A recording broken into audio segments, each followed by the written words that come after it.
ambient noise, yeah.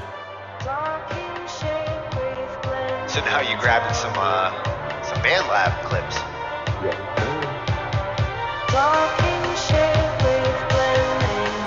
Now for me that would also be something where I would use like volume automation and like bring that from the bottom, like bring it in and then bring it back out.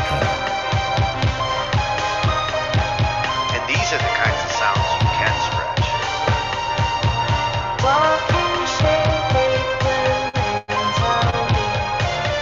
With this AI, like scratching it actually can be cool.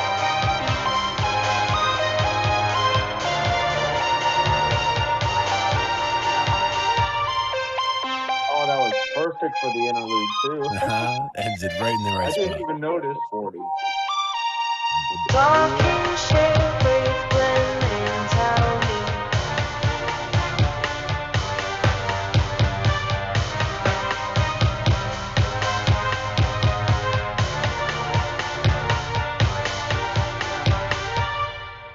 didn't even realize the texture faded out at the interlude until it happened. I'm like, wait a minute. Sometimes you just, it was just meant to be that way.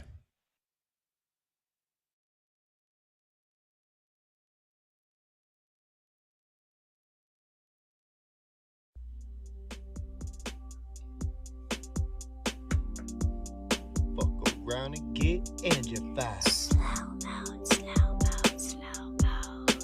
And super high. Sativa sway. Almost overdosed or focused on them undertones. Watch out for the undertow. Take a puff and hold the smoke. Yeah. Count to 10 and let it go. Up and where we go. I toggle through scenarios. They ended up in burial. Riding in my chariot, banging my life through a stereo. I'm not a narcissist, but a perfectionist. Wiping blemishes till my lab's up on his kitchenette. Still the darkest side of that silhouette. Hey. To tell the truth, I am wrong. Turn away from Mayday. We're going down. To tell the truth, I am the proof. Don't mind what they say. No. Been Clyde the hub bonnet, I've been there. You don't want it, I'm Bluebill the blue bonnet. Southside, we drop comments. No gin, no tonic. What's in my cup? He's supersonic. Stay ready for these comments.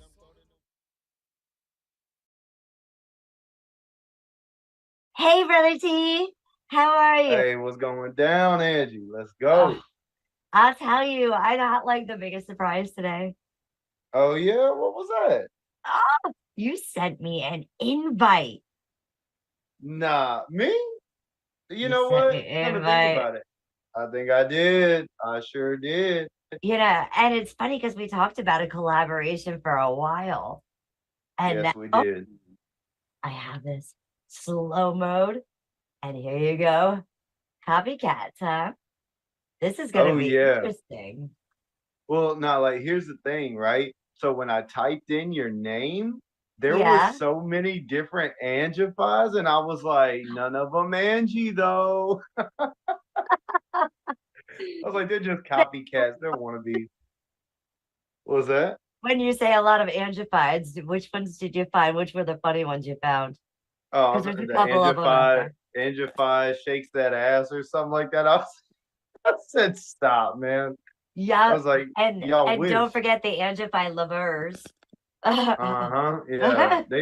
They wish they could shake it like us, man. Right? No. Right? Oh, yeah. Man. By the way, just to let you know, this is a psychedelic piece. I did write it under the influence of the sour diesel sativa. And it was a hemp flower strain, but I want you to know, in some edibles, it hit just right. And that also inspired the cover art, because I actually painted that myself with my son doing the background layering of it.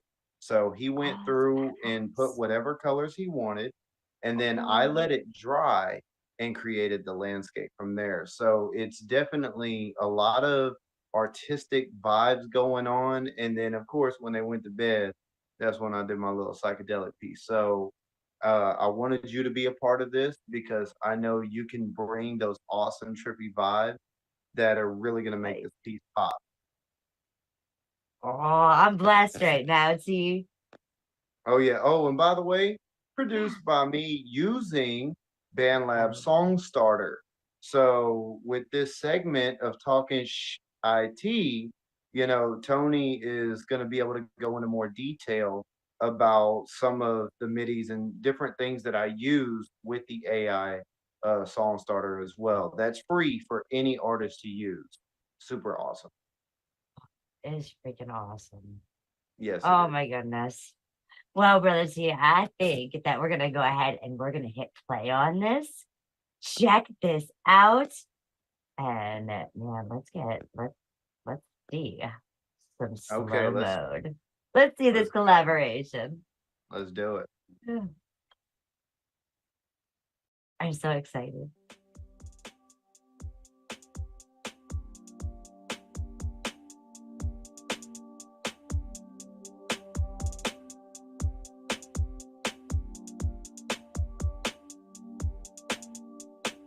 Almost overdosed or focused on them undertones. Watch out for the undertow. Take a puff and hold the smoke. Yeah. Count to 10 and let it go. Up, up, up, and away we go. I toggle through scenarios. They ended up in burials. Riding in my chariot, banging my life through a stereo. I'm not a narcissist, but a perfectionist. Wiping blemishes till my lab's up on his kitchenette. Still the darkest side of that silhouette. Hey, to tell the truth, I'm one wrong turn away from Mayday. Yeah. To tell the truth, I am the truth. Don't mind what they say. Hey. Been Clyde the hub bonnet, I've been there. You don't want it, I'm Blue Bill the blue bonnet. Southside, we drop comets. No gin, no tonic. What's in my cup be supersonic. Stay ready for these comments. I'm caught in the whip. Where's Charlotte? Hope what's on my back ain't targets. I'm gonna finish what you started. Not a bad one, less I'm on one. Don't come around here thinking dog and make me sick my paws on them. Sativa got my thoughts drawing. Told my boys I'm all in, then my engine began stalling.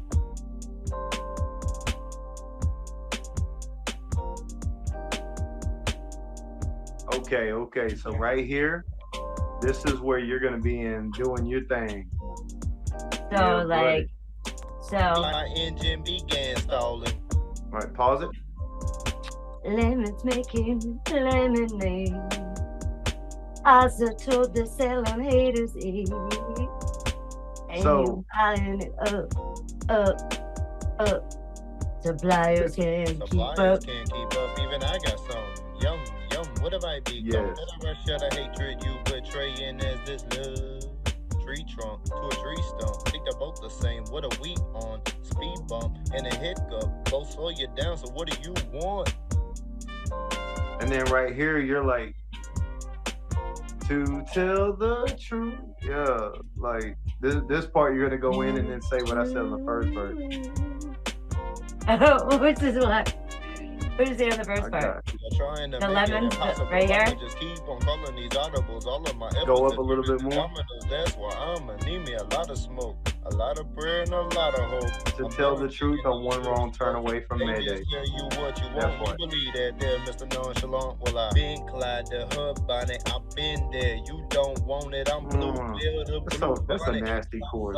We drop comets. No gin, no tonic. What's in my cup be supersonic. Stay ready for these comments. I'm caught in the whip. Where's Charlotte? Focus on my back ain't targets. I'm gonna finish what you started. Not a bad one, less I'm on one. Don't come around here thinking dog and make me sick my paws on them. Sativa got my thoughts drawing. Told my boys I'm all in. Then my engine began stalling.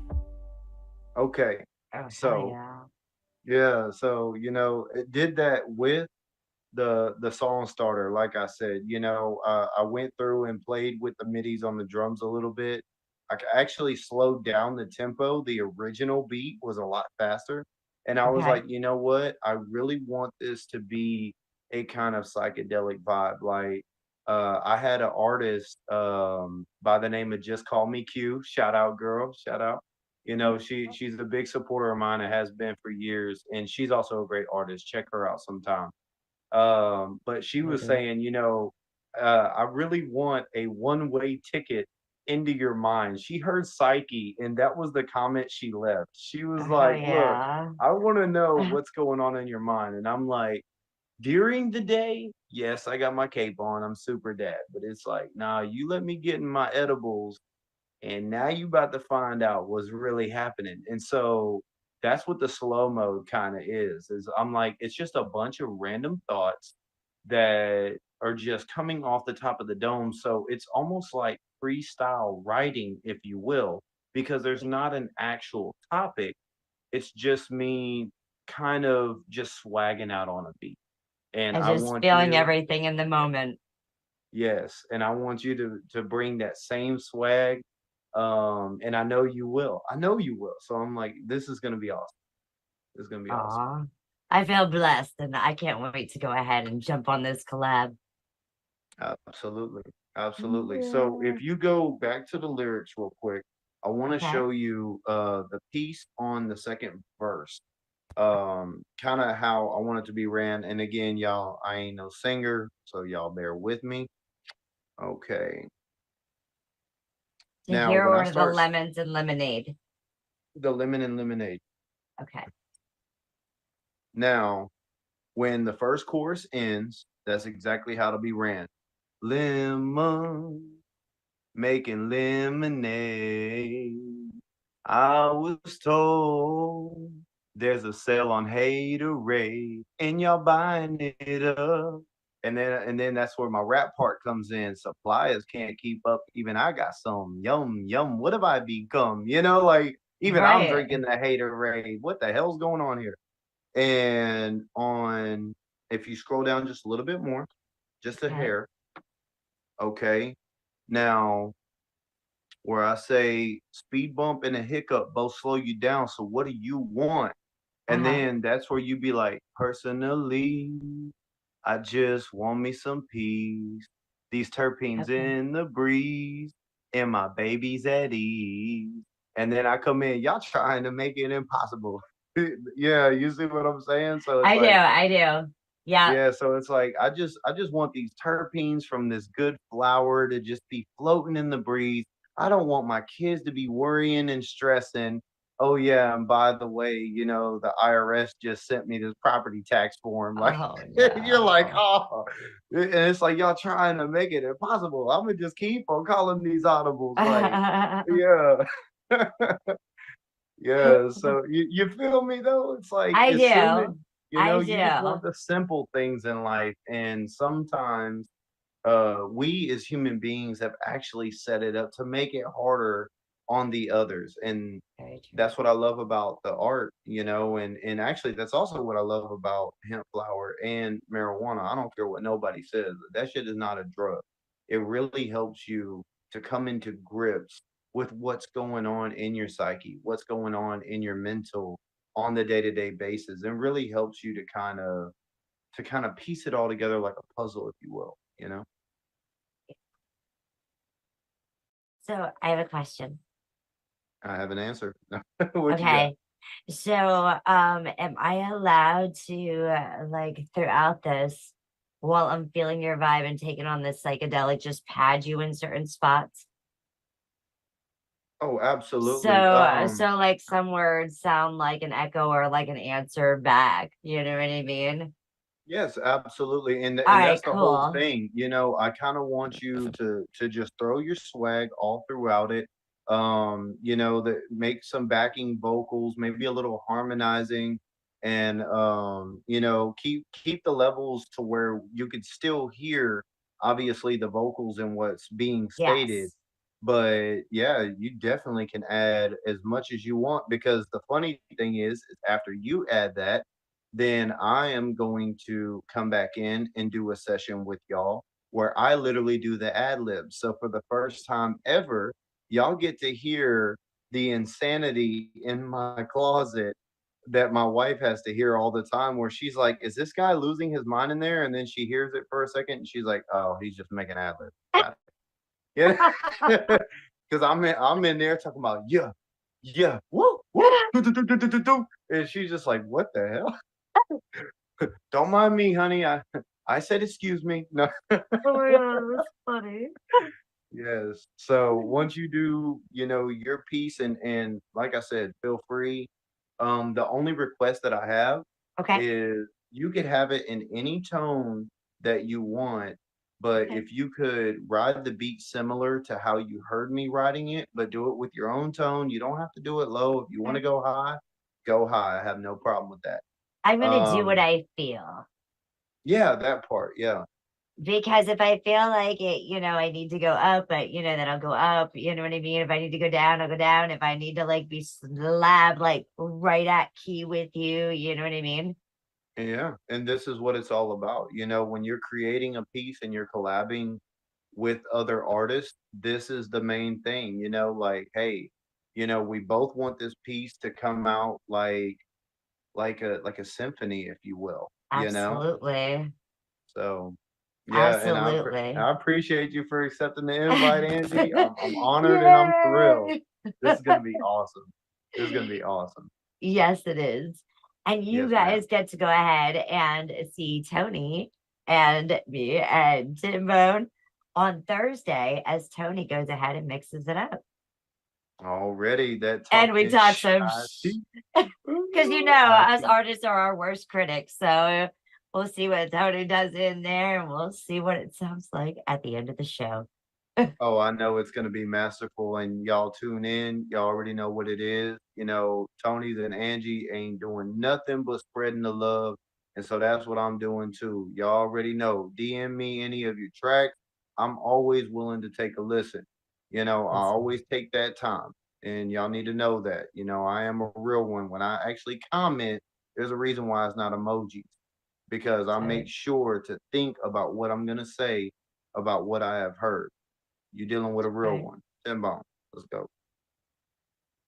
Thanks so much, everyone. We'll see you later.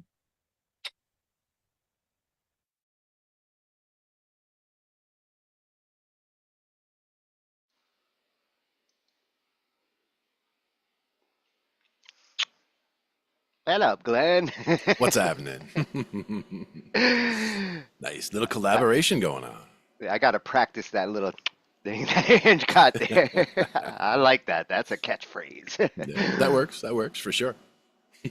Well, we got a special episode tonight. I mean, we're Mhm, coming from the Zoom because we're gonna mhm, have some guests in a little bit.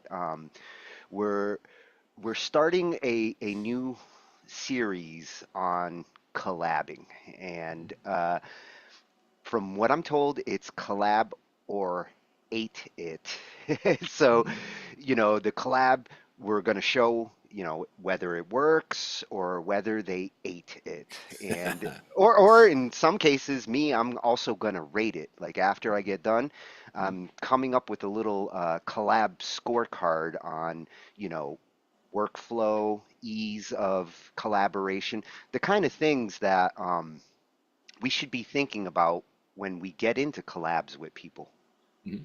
Yeah, and the kind of traits, like you said, that make a good collaborator or make a collaboration come out, solid because the fact that everybody's putting in good work, everything is coming together right, everyone knows their part in the collaboration and is, delivering for that final product. And the same, having the same vision for that final product also helps a lot. Yeah, yeah, and that's what that first video we just watched is all about.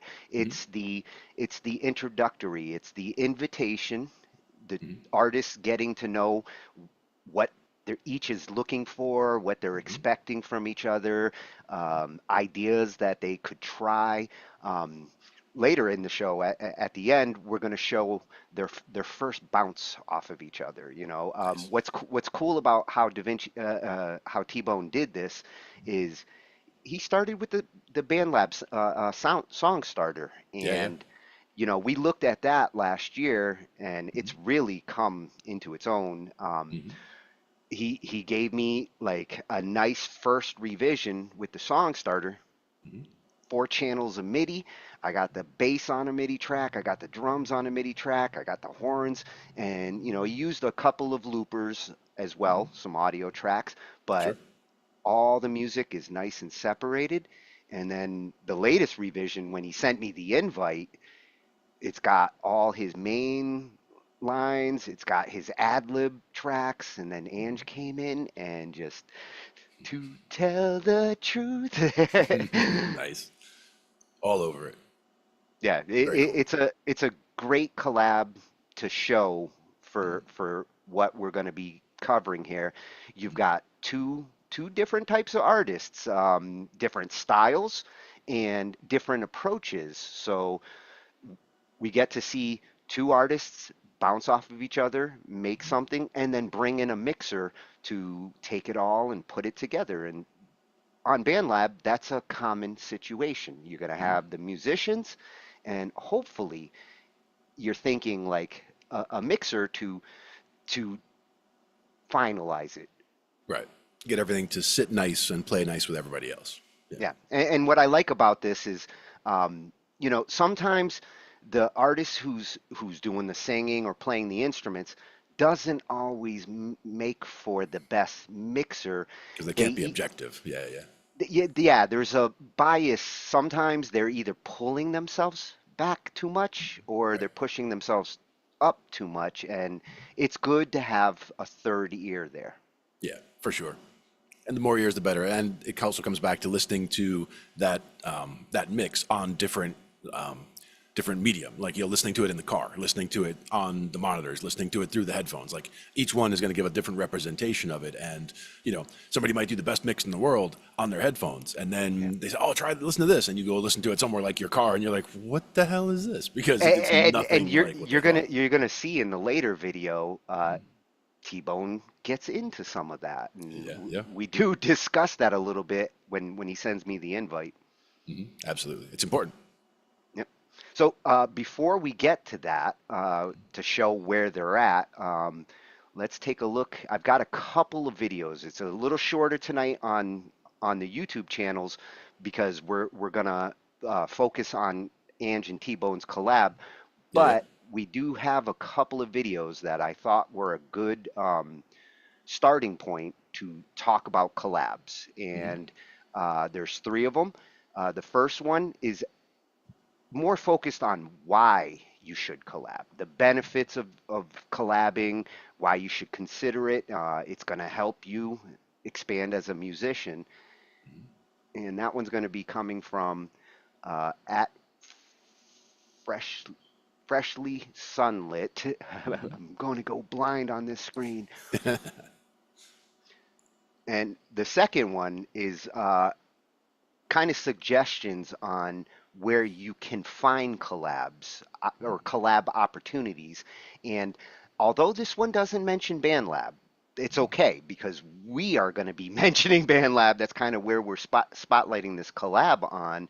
But he's going to give some interesting ideas on recognizing collab opportunities, from open mics to playing in the park. Yeah, absolutely. Yeah, this one's going to be coming from at Thomas George. And the third one is, you know, uh, this is where good approach, what you should expect from a collab, uh, collabicate, like etiquette for collabs, which Nice. is something that we're going to be really covering over the next couple of weeks. Ange mentioned it would be so cool if like we had collab contracts, and having something like that makes it a lot easier to know what you're going into, what's expected of everybody, and I love the idea. I think that's something that will improve collabs and workflow, taking that kind of approach. And this one's going to be coming from Gabe Miller Music, at Gabe Miller Music, and he's going to show some proper form to doing a good collab. Nice. And then after we're done with those, we're going to see the second part where T-Bone and Ange have bounced off of each other a little bit, and now they're going to see where to go with this collab. So this week we see the starting a collab. Nice. The early stages. Yeah, and I've got all those tracks nice and loaded now on my cakewalk. So next week we're going to get into mixing the collab. Doing the work. Very cool. So what we'll do is we'll start with the reasons to collab, collabing with other artists and producers. That's the one that's at Freshly Sunlit over on YouTube. And Ange is my DJ tonight with the videos. Excellent. Collaboration in music. If you look at a list of the top songs right now, many of them are collaborative, featuring more than one artist. And this trend is not exclusive to popular music. Even the most underground indie artists are collaborating with each other. And while collaborations have happened through the decades of music, they are much more common now. And this is because it's easier than ever to collaborate with someone. For a while, in order to record music, you had to go to a studio, rent out the space, and it was a very expensive process. So when you wanted to collaborate, you had to bring in someone else and rent that studio space. So it had to either be someone who lived in close proximity to you, or you had to fly them out. So it's just very expensive to collaborate. Now, many artists have the capability of recording in their home. And so all of a sudden the world has opened up and a collaboration can happen anywhere remotely. And it is very easy. One cool result of this is you get really interesting collaborations now. You can have an electronic producer in LA collaborate with a country singer in Nashville, and they might not have crossed paths because they're in different music scenes in different parts of the country. So it's a lot easier to collaborate now, but why do it?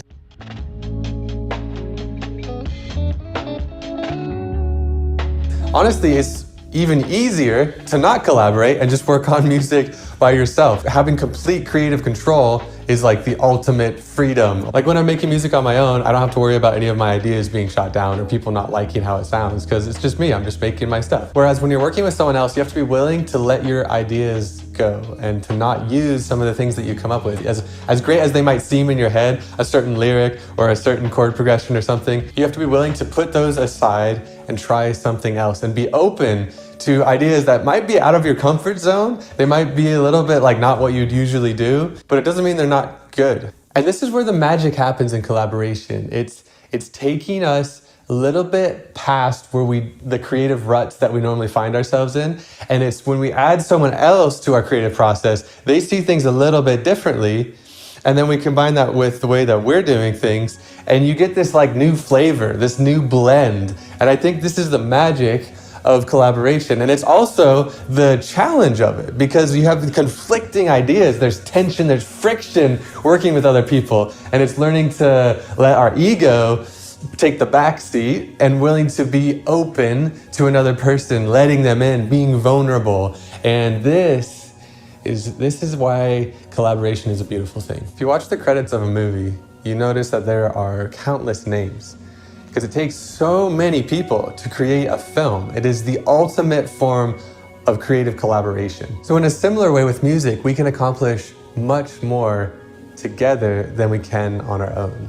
Now, I do think it's important for every artist to create on their own as well as with others, because there's a pure expression when you create by yourself, and it's also a place of experimenting, of learning, of getting better at your craft. And really, I think the best collaborators are those who have spent a lot of time creating on their own, of honing their skills, of getting really good at what they do. And then when someone else joins them, it's just that much better. So here's why you should collaborate. You're gonna learn a lot about yourself. When you bring someone else in and they can objectively look at what you're doing in your creative process, you're gonna actually get some feedback and hear things that will help you just discover like, oh yeah, I'm actually just like really good at making beats, and that's actually what I love to do. Or I'm really actually good at finding melodies, or really good at just writing lyrics. Like when you have bring someone else into that, they can give you that feedback and help you learn about yourself. It helps you let go of your ego and not hold on to your ideas so tightly. Because sometimes I think we hold on to ideas and it prevents us from progressing, and it prevents us from actually improving and getting better. And like right beyond this idea that we're holding on to, there's so much better stuff. It allows us to create stuff that we never would have thought of, like completely new things. And also some of the coolest works that maybe we have ever done is through working with other people. And finally, it's just fun to bring someone else into the process, to bounce ideas back and forth and to create together. There's something really enjoyable about creating together. It can be kind of difficult finding who exactly to collaborate with. Like you might get a comment like, hey, we should collab, or a DM here like, hey, it'd be super cool to collab. But you don't know if it's gonna work out. So how do you find that? There's so many different elements that come into play to create the synergy needed for a really good collaboration. And that sometimes takes time to find the right people for that. And I know not all the collaborations are gonna work out. Like someone might reach out, or I might reach out to someone and be like, hey, it'd be really cool to collaborate. And it just doesn't work, but we can at least give it a shot. We can at least try. We can at least start kind of bouncing ideas or start talking and seeing, okay, is this gonna work? And I think you learn pretty quickly if it's not gonna work. So if there's just not a connection with the other artist, I think that's a pretty clear indicator that the collaboration is not gonna work out. It's also important to align expectations with a collaboration, because I think sometimes people reach out and they're just looking for like a free beat. They're like, hey, let's collaborate, but really I just want you to make a beat for me. Even if it's not their intention to be that way, it can come across as them being kind of unequal. Like they're asking for a lot of you and they're not really giving a lot in return.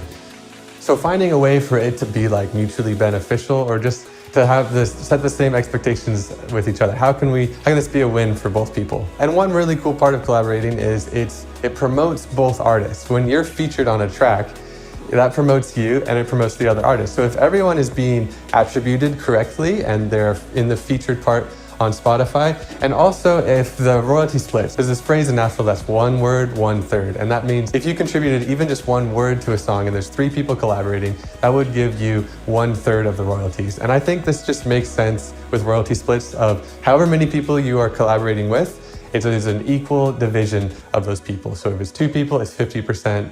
If it's 3 people, it's 33.33%, and so on. So it makes sense to collaborate with other artists who are at a similar skill level and sound quality level, and also maybe at a similar point in their careers with their amount of listeners and stuff like that, just so it is a mutually beneficial project. There are many tools to accomplish collaboration, so find whatever works best for you, whether that's a web-based DAW where you can both work on the same set at the same time, or that's just sending ideas back and forth in voice memos or on Dropbox or Google Drive or whatever it is. One method of collaborating that I've done with my buddy Eddie, who goes by Good Shivers, is we actually send the project file in Ableton back and forth. So we freeze all the tracks, so any effects or plugins that we have that the other person doesn't, those get saved onto the set. We upload that to Dropbox, and then the other person can make changes. And how we do this is it's kind of like playing tennis or ping pong, where I'll make some changes, put some beats in, do something, send it back to him, he'll listen to it and then add some changes, and then he'll put it back in my court. And so it's just a cool way of like going back and forth until we both kind of feel it's done. And this is just a fun way of collaborating. And Eddie lives in Tennessee and I live in the Northwest, so we never would have met, but I met him on TikTok, and now we've created 1 track already together. And it's just cool, like doing stuff like this. So I want to encourage you to be open to collaborating, even if you don't know how to do it exactly. Just start trying things and see what works. Send each other lyric ideas back and forth. Maybe you send 1 lyric line and then the other person has to do the next one, and you just go back and forth until you have a complete song. Or if you're really good at making beats, make a beat and see if you can find someone else to rap on it or sing on it. If you're really good at rapping, like find someone to make a beat for you. Like if you're really good at writing lyrics but you don't know how to like create chords and stuff, find someone who can create those for you, and see if you can work together and see if you can really make it a win-win for both people and benefit each other. And also just learn in the process, be open to that journey of learning and discovering more about yourself and discovering how to work with other people and let people in and just create together. There's so much magic in collaboration. I think that's why we're seeing so much of it right now. And it's worthwhile, if you're an artist, to reach out to someone or be open when you get those DMs to maybe just try it out, see if it works. Because you never know when you might get that collab that turns into something really amazing. If you'd like to collaborate with me, I actually created a form that kind of helps me determine our musical compatibility. So I'll have a link to that. Also, it could give you inspiration if you want to create something similar. It's just an easy way to direct people to that if they're interested in collaborating. You can fill this out and then kind of have a better idea of like, okay, yeah, actually, I think this might work out. Let's explore this. So it's kind of a good first step in determining a collaboration. So let's keep making music together and on our own. And remember to create every day.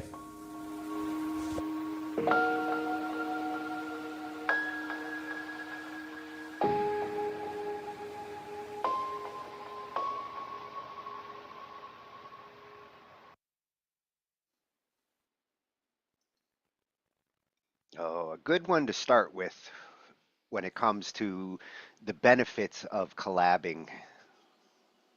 And as we talked about in a couple different times, sometimes it's surrendering the mix at the end, or so like both people agreeing when it's done. That's not always as easy as it sounds.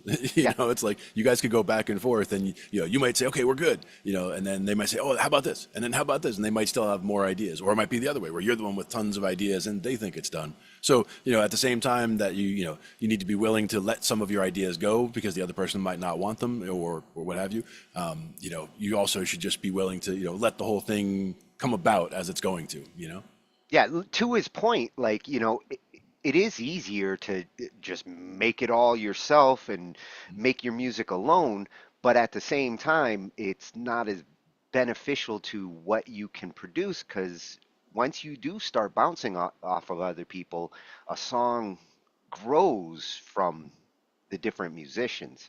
And as you mentioned, just in his example, being from the Northwest and somebody else being from Nashville, I mean, that is a very different style, in those two places, if you're just looking at the overall scene. So, the music that comes out of it probably has a mesh of those two styles that would not have otherwise come together, in that particular song, because if they had done it all in the Northwest, it would have been this way. And if they did it all down in Nashville, it would have been this way, but it would not have been that middle ground that it probably would end up as. Yeah, Depending on which side it's more influenced by. But you can actually get more diversified music by collabing with people all over the world. Exactly. Especially when the styles are, very different, but could still work together. Yeah, yeah. And he did mention like if you're using the same DAWs, there's benefits if everybody's on the same channel. Matter of fact, there was one screen, I'm going to bring it up. And this was at Freshly Sunlit over on YouTube. But this particular screen, when I'm thinking collab contract, there's a lot of what I'd want to see in a collab contract right here. The collaborators that you're going with, you should be looking for flexibility and adaptability. You don't want to be dealing with somebody new who's rigid and not willing to bend. Those are the hardest collabs.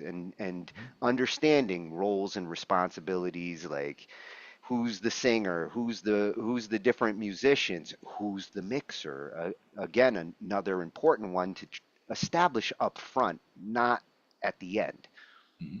And shared visions and values goes back to picking band members. Like, I would never join a band or make a band with band members that don't share at least some vision and value. Yeah, and even just this entire list here is almost more like a checklist of people I would collab with. They have all of these traits already, so it's not even like signing a contract, but it's more like these are things that I would expect from anybody that I would be collabing with. Just Yeah. in general. It's much easier if you're collabing with an artist that you're already familiar with. If you already know them as a person or you already know their music as an artist, then you know what you're getting into ahead of time. It's the blind collabing that sometimes, with BandLab, I've seen artists who come in like all pumped up, like, whoa, I can find collabers out there. They try a couple of times, not necessarily with any direction or with the right collabers, and then they get frustrated and sometimes get jaded by the whole collab process because they never experience it properly. Yeah, and that's where when I started out on BandLab, it was so much just doing forks, and that's where it turns out to be a collab where it's you and somebody else working together, but it's more they put something out and then you just added something to it. So then it becomes an after the fact thing where their thing was out there looking for bass, for example, and I would just add a bass line to it and go from there. Oh, and there's our two collaborators now. There we go. T-Bone's What's putting some going on? graffiti up. Yeah. Oh, you just finished filming? Nice. Yeah, 1 second. Let me flip that over. Yeah, so I just did my piece for Be a Gladiator with Ankit.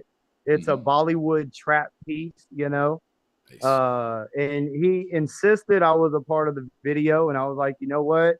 I would love to, bro. You come on over. And so I just threw up some acrylic paint and some chalk and stuff, and we did a couple of close-ups and then far away, and then look, I'll show you. I even put them chains on. I put the actual chains on. These ain't no props, baby. These ain't no props, baby. That's a real deal Holyfield, baby. You know, when you're gonna be an artist and you want to truly get into that feeling and in that mode, like you were talking about, Tony, you know, sometimes when you're dealing with people you're collaborating with, you want them to feed off of your energy just like you're gonna feed off of theirs, man. Yep. And with That's one of the benefits. You get a different absolutely. kind of energy than you're going to pull out of yourself. You're getting that energy from outside.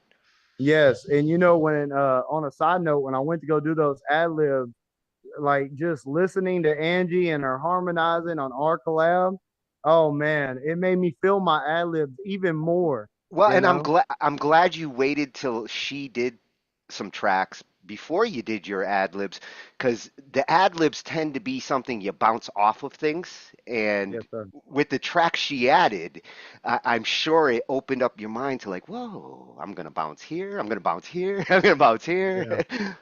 Yeah, it was definitely I mean, even though I hit my same style of ad libs, so that way people still know it's T-Bone, you know, I definitely feel like I put a little more feeling into it this time, you know? Yeah. Yeah, yeah. Yeah, because I hear Angie in the back talking about slow mode. I'm like, ooh, ooh, ooh, you know, like I was vibing, man. It was awesome. Oh, I'm Nice. hearing it in my sleep at this point. I'm sleeping Yeah. in slow mode. Corty. What's up, y'all? Hey, Glenn, by the way, how you doing, sir? Good, man. How you doing? I'm blessed. I'm I blessed. like the look there. Yeah, Thank you. Thank you're you. dancing with wolves. Mhm. Yeah, you know, I mean, I got a chance to get the sneak peek on this video that is going to be releasing in mid-July. And they shot it in the Himalayas and they shot it in Spain. And he wanted me to go with him to Spain, but I had things going on at the house. I said, "Look, man, if you want to get a shot with me whenever you come back, that could be arranged." I said, "But outside of that, I'm actually cool, man. I'm gonna have to pass." And sure enough, as soon as he came back to Houston, Tim, man, we got to get the shot, bro. We got to get the shot. I was Nice. like, all right, bet. So Mhm. I saw the video, and the premise behind the video, I ain't gonna give too much of it away, but it's basically a man who's trapped in corporate America, but he wants to be an artist. That's what he wants to be. That's what he yearns for. And so my part of the song, I'm already that gladiator that's telling him to come out that shade, be that gladiator, be that person that you want to be. And then it's going to shoot to his scenes, which I'm not going to give away because that would just be wrong. But Yeah. yeah, you know, it's going to be an awesome piece. Kind of like the It's going to be devil on the awesome. shoulder, like the devil on the shoulder almost. A good devil if Like, he's yeah. encouraging you to be the artist. Yeah, Yeah, yeah. I'm trying to be the angel, Glenn. Don't let the dark shade fool you, bro. Exactly. Yeah, Don't believe your but eyes all no, the time. Yep. yeah. So it was awesome. So again, thank y'all for being patient with me. Well, What did I miss so far? What did we cover? just the first video. We've got two more that are going to talk about collabs. They're little shorties, and then we're going to Okay. be finishing off with part two of your collab with Ange. We showed the introduction. You sent her an invite. You guys kind of threw ideas at each other. Did what Yeah. we're talking about here. Like, what are you looking for? What are you trying to accomplish? Which is a great way to start a collab. And Right. the second part we're going to be looking at the end is after you guys had bounced some tracks, sent me an invite, and we talk a little bit more about what we're going to do with this collab. Okay. Awesome. So Yeah, y'all. the last video we just watched was on the benefits of why to collab and encourage people to not just make music by themselves, but to consider collabing with people because it's easier than ever. There's more options to it. In fact, the second video we're going to look at talks about like where you can find collabs. This one's going to be coming from Thomas George, and it's 8 places that you can find people to collab with, and there's a few in here that I hadn't really thought of as like collab opportunities, but they absolutely are. He doesn't mention BandLab, but that's what we're here for. Right. This is eight Right. others. May I make a quick shout out Yeah. before y'all hit play? Hmm. Okay, so basically, you know, y'all, I was that guy. I was the one that did not want to collab with anybody. I thought I could do it Same by here. myself until I jumped on Angified and I met Tony's and I met Angie, I met Glenn, and Angie kept pushing like, hey, reach out to some of these producers that are right here on BandLab. They're amazing people. And I'm telling you, best decision I ever made. Some of them are right here in the chat with y'all right now. Reach out to them. Make sure to spread that love. You never know. You may end up with a best friend for life after that. You Yeah. never know. It could go way beyond music. Yeah. So yeah, don't be afraid to collab. She's a persuasive little bee, huh? You ain't lying with a whole lot of honey. Let's go. Let's go. Okay, that's all I gotta say. I'll go ahead and mute now so y'all can show this video. So this one's on from Thomas George at Thomas George over on YouTube, and it's 8 places where you can find people to collaborate with on musical projects. All right. Here we go.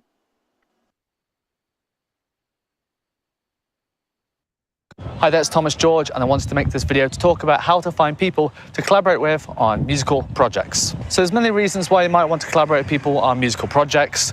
Firstly, they can bring a new perspective to your music. If you're just doing it by yourself, you may just be doing the same thing over and over again, but if you have someone else there, that can bring a new idea to the table. Also, it can be fun to collaborate with other people. It can be a bit lonely sometimes if you're just in your room working on a song over and over again. If you have someone else there, it can be more fun and enjoyable when you're writing music. So the first place I recommend finding people to collaborate with on musical projects is local events and meetups. So there might be Facebook events or there might be local events like meetup.com where you can find people to collaborate with on musical projects. I remember the city I lived in had an Ableton meetup. Your city may have other meetups that are related to music production or songwriting. So I recommend having a look online to see if there are any meetup groups in your city so you can find people to collaborate with. Next is online groups. You can also collaborate with people online. It doesn't always have to be in person. So there might be Facebook groups related to songwriting or music production.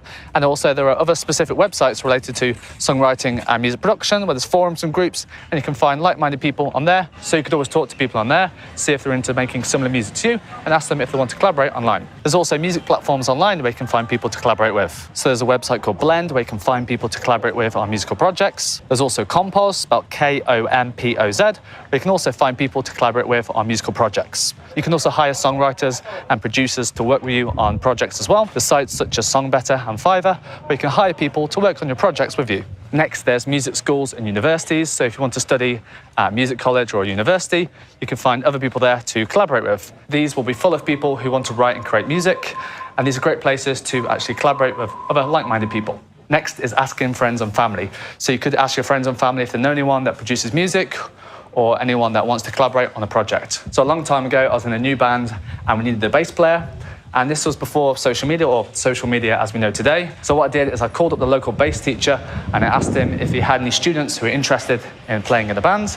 And I also asked him who his best student is and if he could ask them first. And to my surprise, he gave me the phone number of a guy called James. Shout out James if you're watching this. And I called up James and I asked him if he wanted to join our band, if he wanted to meet up, have a jam, and that kind of thing. And we created a band together. So you really do sometimes have to think outside the box. It was a little scary calling up that bass teacher. I didn't think he'd give me anyone's phone number, but he did, and yeah, we created a cool band together at the time. So yeah, asking your friends and family or people you may know if they know anyone that's interested in collaboration can be a great way to find people to collaborate with on musical projects. Next is workshops and conferences. So there may be workshops or conferences about songwriting or music production, that kind of thing. You go there and network and talk to other people there and find out if any of them are interested in collaborating on any musical projects together. Next is live gigs. So for this, I don't mean talking to the members of the audience. I mean performing at the gig and then talking to the other musicians who are performing that night. And if there's any musicians there that you really get on with or make awesome music, you can talk to them about collaborating on a project together. Okay, so that's the end of this video. I do recommend collaborating on projects if you want to create something different or for a bit of fun as well. So I hope you liked this video. If you liked it, give it a like. If you're new to this channel, consider subscribing, and I'll hopefully see you in the next one.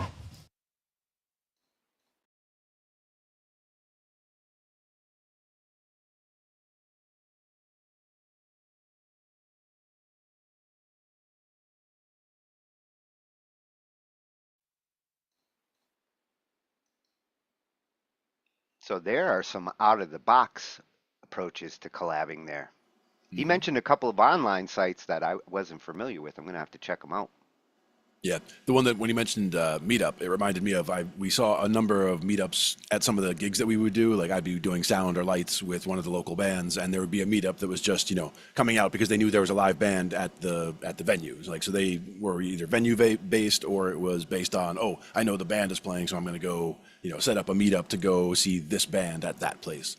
So a lot of times they would do that, and there'd be a lot of times musicians from other bands that would be there. So, we'd be doing sound, and like some of the members of 3 other different bands were all just there because they knew, the venue and they knew who was playing, and so they would all come out.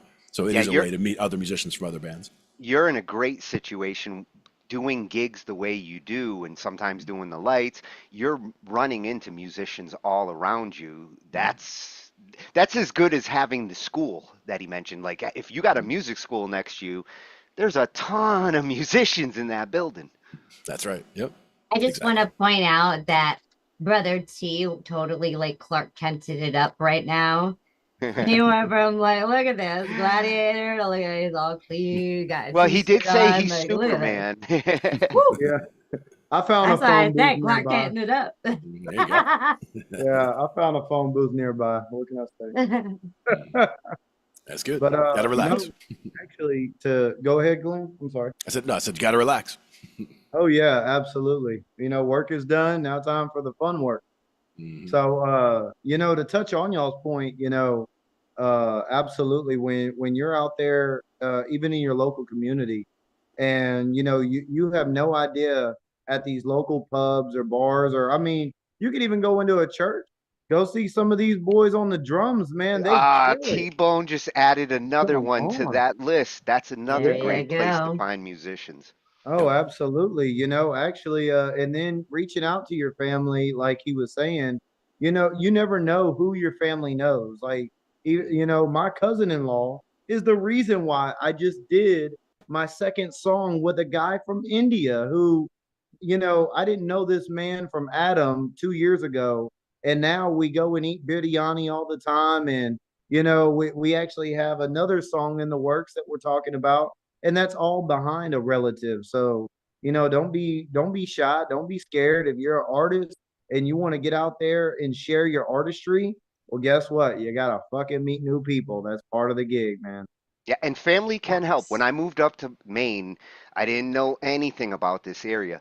My brothers pointed me to a couple of clubs where they have gigs, and my niece has found me an open mic that they have. Oh. No kidding. Nice. Very cool. Well, that's And I Tony's place to go meet. Open jams Yeah, are fun. I take it the rest is history now, huh, Tony? Yeah, well, if there's any musicians out in these woods, I'm gonna find them. I know that's right. You got to set the trap with the right bait. That's awesome. I gotta put Ange in the bear trap. I'll catch a bear. Question is, what kind of music would be popular up in the woods there? Is it, would it be the jazz jam, or would it be the rock jam, or would it be the acoustic jam? What would bring the most people out of the woods is the question. The moose call.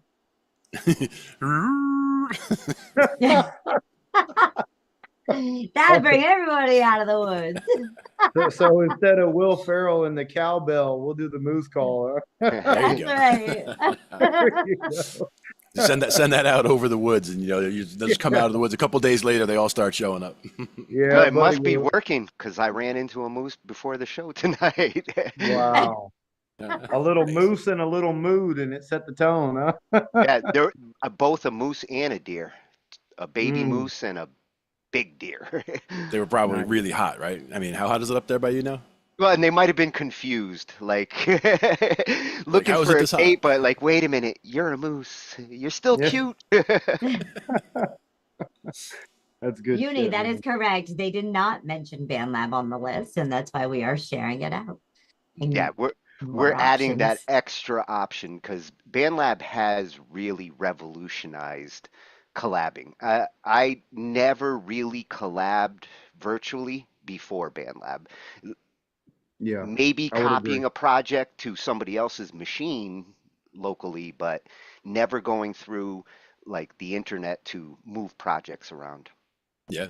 And she dragged me in here. I mean, she dragged me to BandLab for sure. I No, told you. kicking and Oh, screaming. here's more my fault. Yeah, Yeah, your it's fault. all Your your fault. fault, Angie. It's all your fault. And I You- would do it again. You will. Yeah. Yeah. And you said I would thank you, and you were right. Thank you. See, I do it Yeah. again. Yeah, because I mean, BandLab is it's just an awesome place. Like once you get away from the idea that it's a musical Facebook and you Yeah. actually realize that there are a lot of great artists on here who, I mean, again, they're just wanting to collab. They want to hear your sound. They want to know, like, for example, you know, if you're somebody who did abstract art and then you're somebody who did landscape, well, hey, why don't we do like an abstract landscape piece, you know? And there's no Exactly. telling how it'll come out. Exactly. You Blending know? of styles. Yeah. Yeah, absolutely.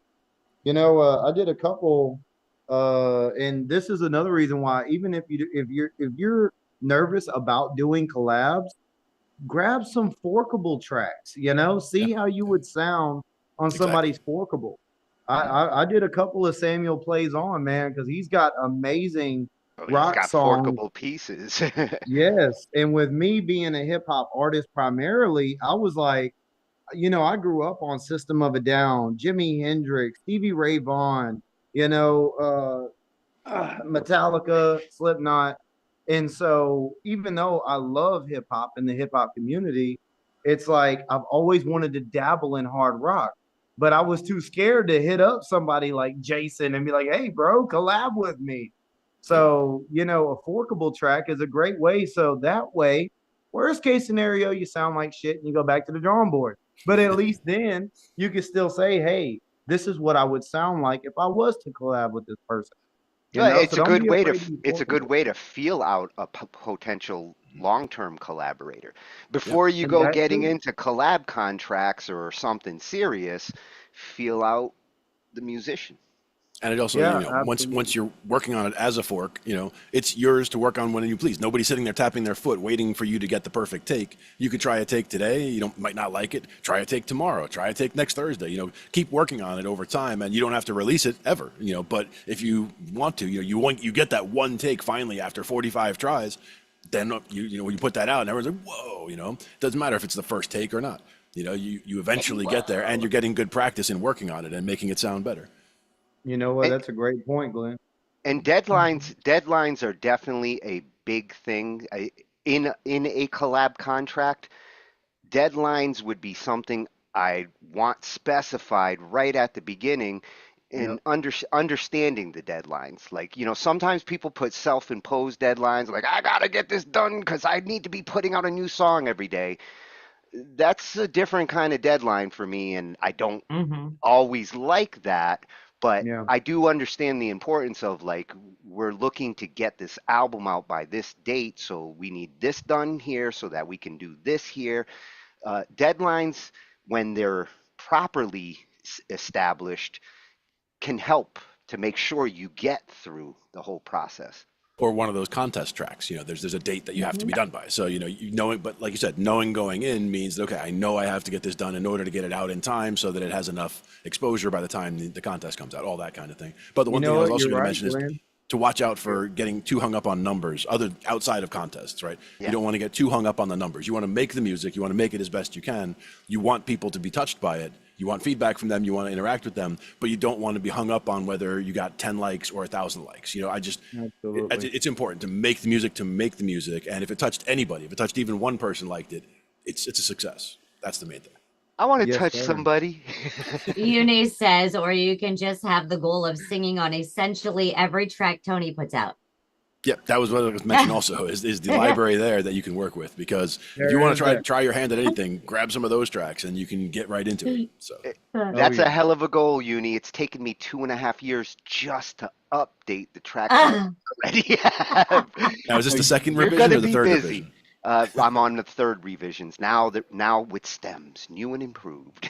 And stems is important because that way, if you play guitar, you can take one of those tracks and mute the guitar track and put yourself in there, or Yeah, hear what the yeah. guitar's doing, and then replace it. It's helped a Yeah. lot because in the old days, I had drummers and guitarists who would ask me, can you put up a new version without the drums, without the guitars? So now I keep them all separated, and that same revision, a drummer can add new drums, a guitarist can add new guitar. That's why you got to keep them separated. Yeah. Yeah, you gotta keep them separated. Whoa. Sorry. That's awesome. So we've got one more video before we look at the second part of T-Bone and Angie's collab, and this one's going to be coming from dun dun dun. See, Angie, Hey, I'm getting learning. the drum beat. Yes. This one's coming from at Gabe Miller Music. Another great freshy resource I found with some great musical tips throughout this channel. Well worth visiting. But what he's going to talk about here is, kind of etiquette with collabs and proper collabicate, if I that's a like that. word. Yeah. That is very important too. Very But important. he's going to talk about, like, the better ways to approach things. And we see this all the time on BandLab. I get like invites with no description, or Man, somebody I've never even ran across on BandLab, and they're like, preach, brother. song after song invites. And unless somebody comes and talks to me first and says, like, this is Yes, what we're trying to do, Start a dialogue. Yeah. I'm never going to yes. accept an invite if I either don't know you or don't know what's going on. Yes, sir. I would agree 100%. Tony's like that happens way too often. It's like just send a paragraph, introduce yourself, and say, "Hey, I'm interested in your style." Don't just dry send invites to every Tom, Dick, and Harry, because you ain't gonna get Tom and Harry. You're gonna get the one in the middle, if you ask me. And when you are sending that message, also, tell us something about yourself. Like, what style do you normally do? What There you parts do you go. normally do? What types of, what kind of production do you normally do? Or do you do any production? Or do you just throw your part in there and hope that it turns out well, Yeah, And maybe Yeah, why all you want those, to all those. collaborate. Yep. Yeah. Oh, absolutely important. Like I want to collaborate with Uni all the time because it's fun. Yeah, exactly. Yeah, and Glenn, last night on Whip It Out, Nilla did a introduction video. He's writing a book, and the first chapter, he talks about like the musician he is, the music he makes, why he does it. And I thought when I was watching this, every band labber should do this, and that way, when they might collab with someone and someone wants to know who you are, having that is a great universal way of telling everybody what you're looking for in music. Yeah, I don't bonus points if you get yourself playing some of your instrument, while you in your video, so we can get a little taste of, oh, this is you playing your guitar in your studio, or this is you playing keyboard at your, Yeah. your Roland or whatever, Yeah. Or even writing your own lyrics, write your lyrics out, spit a couple of bars to, us hip hop fans out there.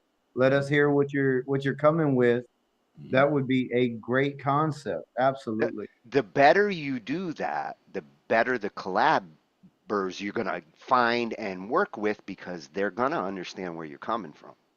Or they hear Oh your boy. contribution and they hear what would work with it. That, they hear the other parts of the collaboration, because some people are better on the overall production side, where it's, oh, I hear that part and I hear that going with, this flute and that clarinet and whatever, like, putting different sounds together, and they just hear that whole overall thing, as opposed to being necessarily a single instrumentalist or, a single singer, for example.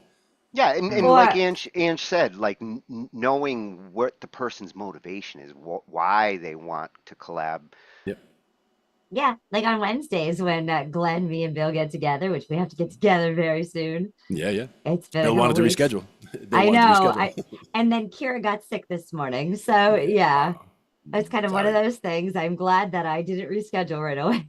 But But let me go back. Let me go back to and sleep that's yesterday. So that was good. and that's all just for fun. It's for experience. It's going ahead and seeing what creatively we can do, and how we can inspire each other to be better and evolve in different skills and genres and fun. Amen.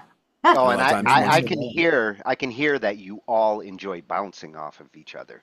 Oh, yeah. Like I hear the compliments between Glenn to Bill and Bill to you and you to Bill and you to Glenn. Like I hear the intermusical relationship.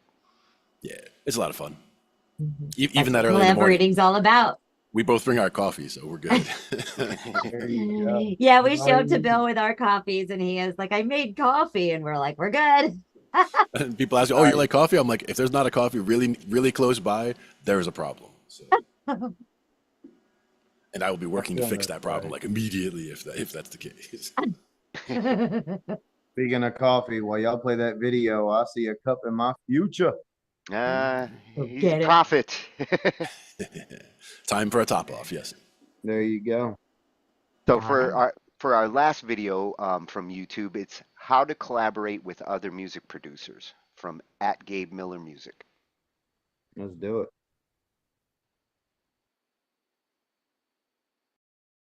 This video is sponsored by DistroKid. Once you have finished a collaboration project with another musician, get your music up on Spotify, Apple Music, and all the other regular streaming platforms, and DistroKid will help you with an automatic payment split so you and your collaborator can both get paid. What's up, guys, and welcome back to Gabe Miller Music. Today I want to talk to you about how to successfully collaborate with other producers. I've made quite a few songs in collaboration with other producers myself, and so these are things that I've learned over time that have helped these collaborations turn out successful and go smoothly along the way. So to start things off, how do you even get collaborations?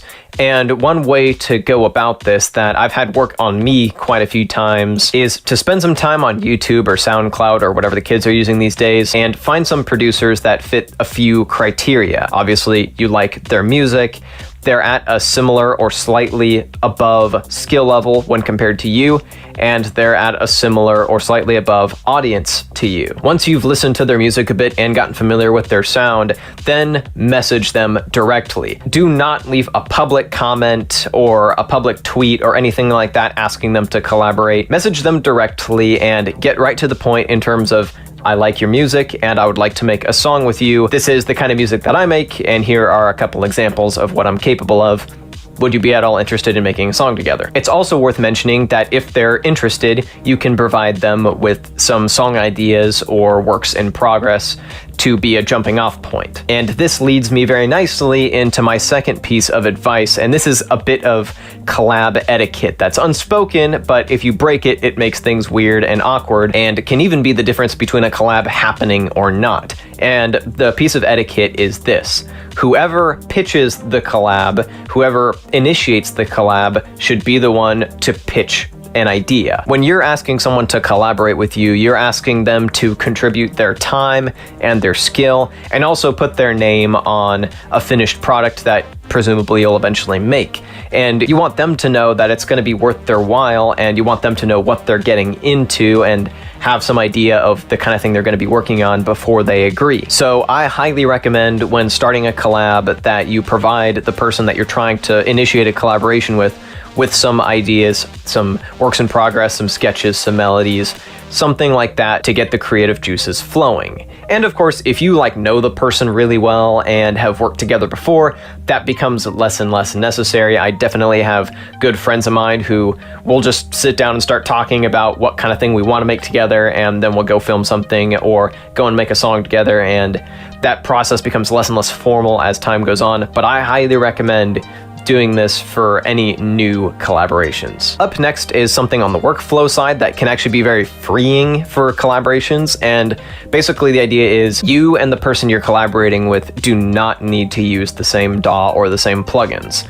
Typically, when I'm collaborating with someone, even if we do use the same DAW, we will render out stems or the individual tracks of what we're working on, send it to the other person via WeTransfer or Google Drive, and then the other person will bring those stems into their own DAW, work on them for a while, add stuff, modify stuff, and then that person exports the stems, sends them back to the original person, and you send stuff back and forth in kind of this iterative process. This takes a little bit more work than just sending one project file, but often this leads to the best workflow and means that you don't have to worry about whether you or the person you're working with use the same DAW or have all the same plugins. So at this point, you and another person have agreed to do a collaboration, and maybe you've pitched some ideas, you're starting to send stuff back and forth. Before you get too far, a very important thing to do is to set expectations. And this is something I've learned the hard way, and I'll explain what I mean by that. Agree on how this thing is going to go before you get too far. This goes for workflow and timelines. So how quickly do you want to have the song finished, and how quickly does each person need to turn over something that they've made to kick it back to the other person. How perfectionist or not perfectionist do you want to be? Who has what role in the song? So who's going to be in charge of arrangement? Who's going to be in charge of composition? Who's going to be in charge of mixing and mastering?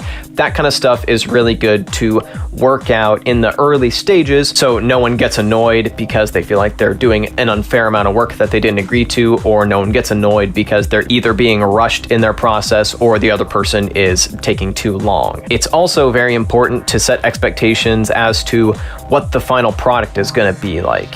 And to use myself as an example, I have the habit of taking any song that is given to me to work on and turning it into a Gabe Miller track, with all the stylistic choices that come with that. So usually I end up taking pretty much anything you hand me into a very punchy, in-your-face banger with some very specific timbral and harmonic kind of vibes that come along with that. And in the past, I've had people get frustrated with that, whether they be clients or co-producers who had a specific vision of their own.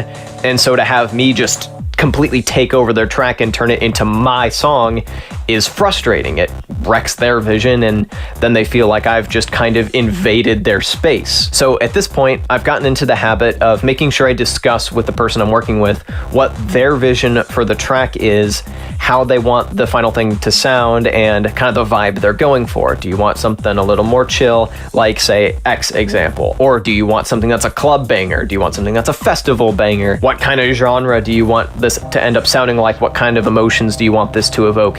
That kind of thing. Talk about that early on before you start bouncing stuff back and forth, so you don't have competing visions that you end up butting heads over. And finally, my final piece of advice, which is another piece of kind of unspoken collab etiquette.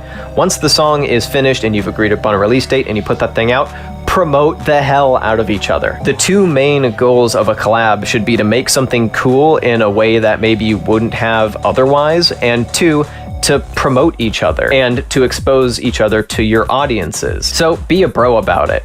Talk the person that you've worked with up to your audience and try to push people to their work, and hopefully they do the same. And so you leave the interaction having helped each other out and feeling good about the whole situation. One additional piece of advice for collaborating with other musicians is to get your music out there using DistroKid. DistroKid not only puts your music up on Spotify, Apple Music, and all the other regular streaming platforms, but handles automatic payment splits, so you and your collaborator can both get paid fairly and easily. This deal is made all the sweeter by the fact that DistroKid doesn't take a cut of anything that you sell.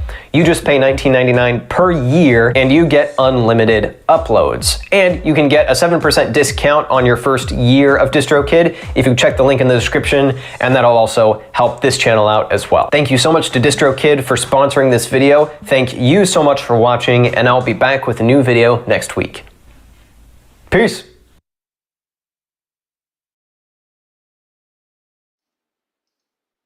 Oh, be a bro. He Be a makes it bro. fix. Yeah, Whips. Gotta have the works in progress for sure. that's right. That's right. I think another good thing to kind of touch on too would be like when you're collabing, y'all trying to stay on the same topic.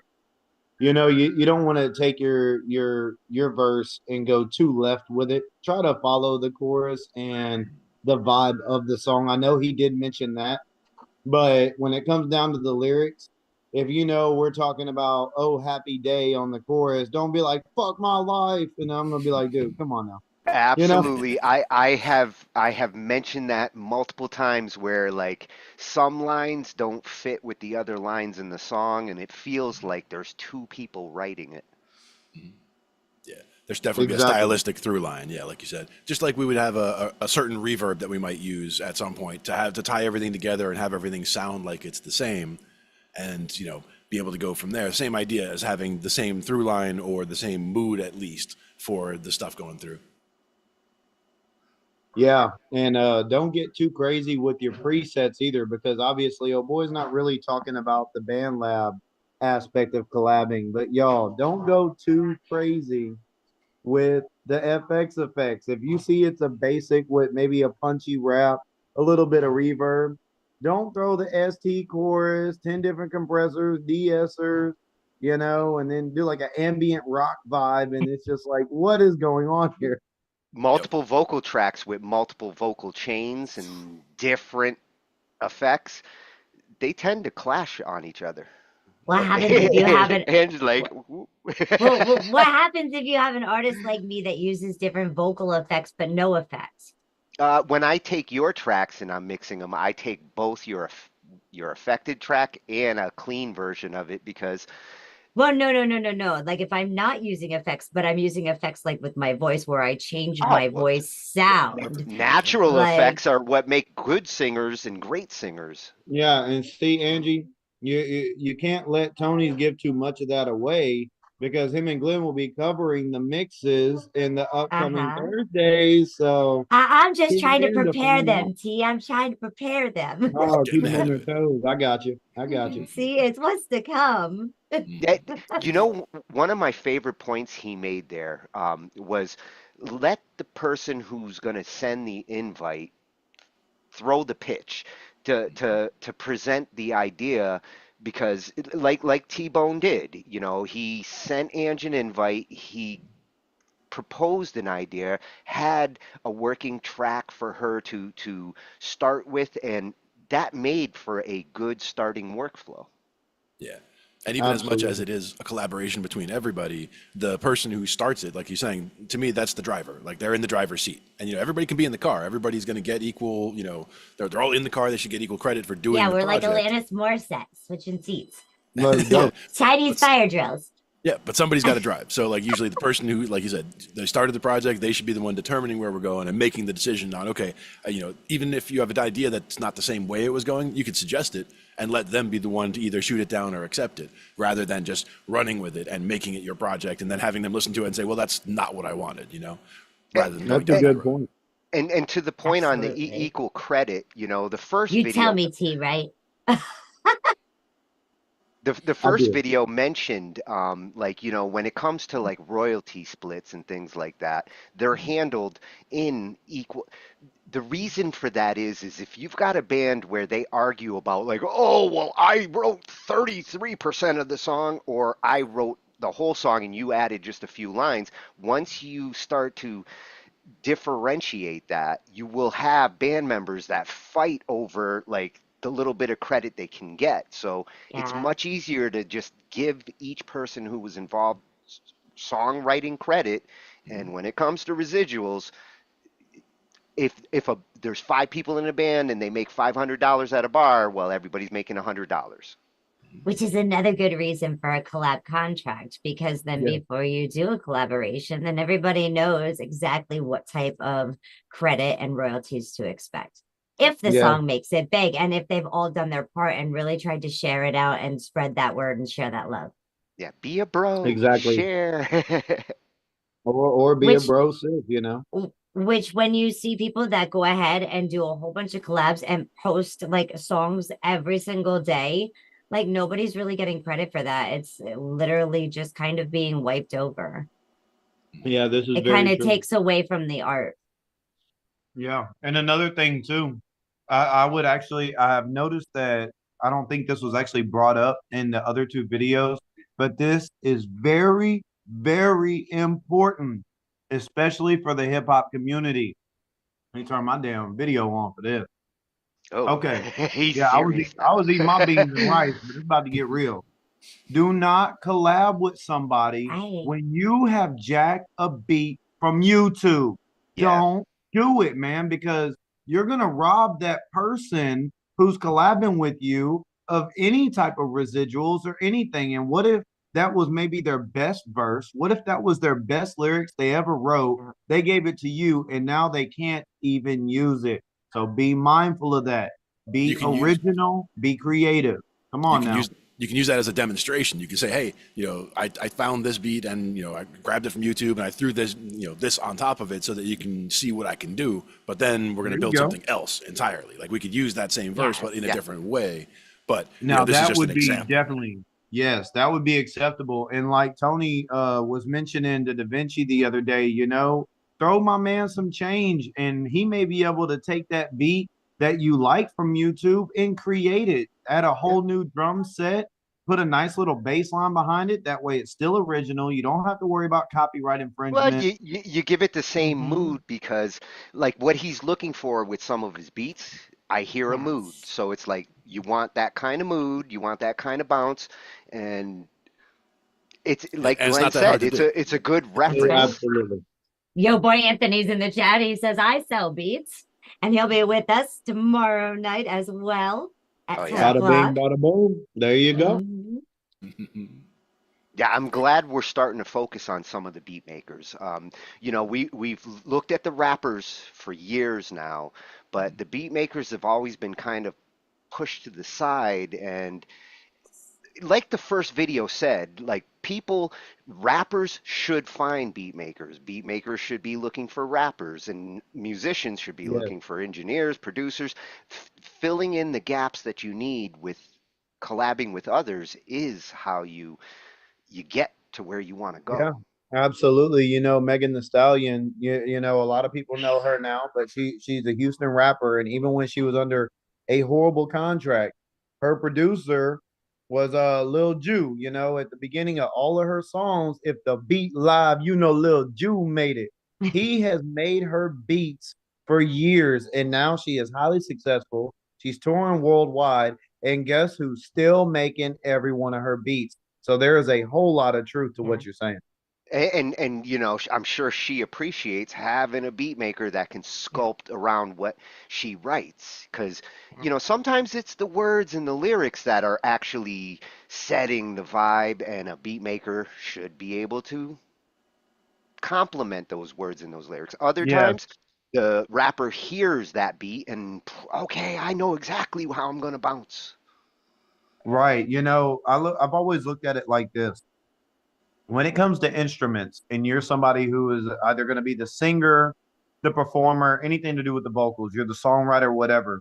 That beat, that instruments that you are listening to, that is the canvas, my friends.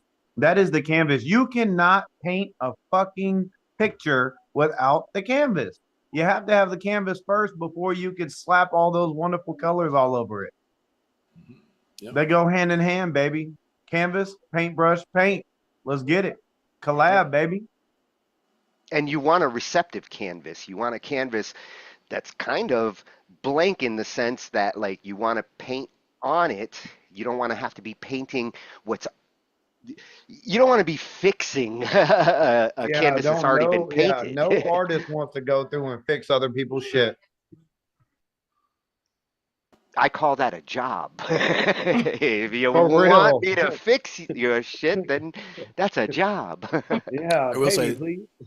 I will say that there are some people who wish that they could play an instrument and can't, or wish that they could sing and can't. But one way they do contribute is they have good ears and they would be able to mix. So there are some people, but it would be a very specific, situation where that's a way that they can contribute, where they don't feel like they can play an instrument or sing, but they can do something in the engineering realm. Oh, and I think it's important to actually get all the different artists involved in a mix, get their ears, get their feedback.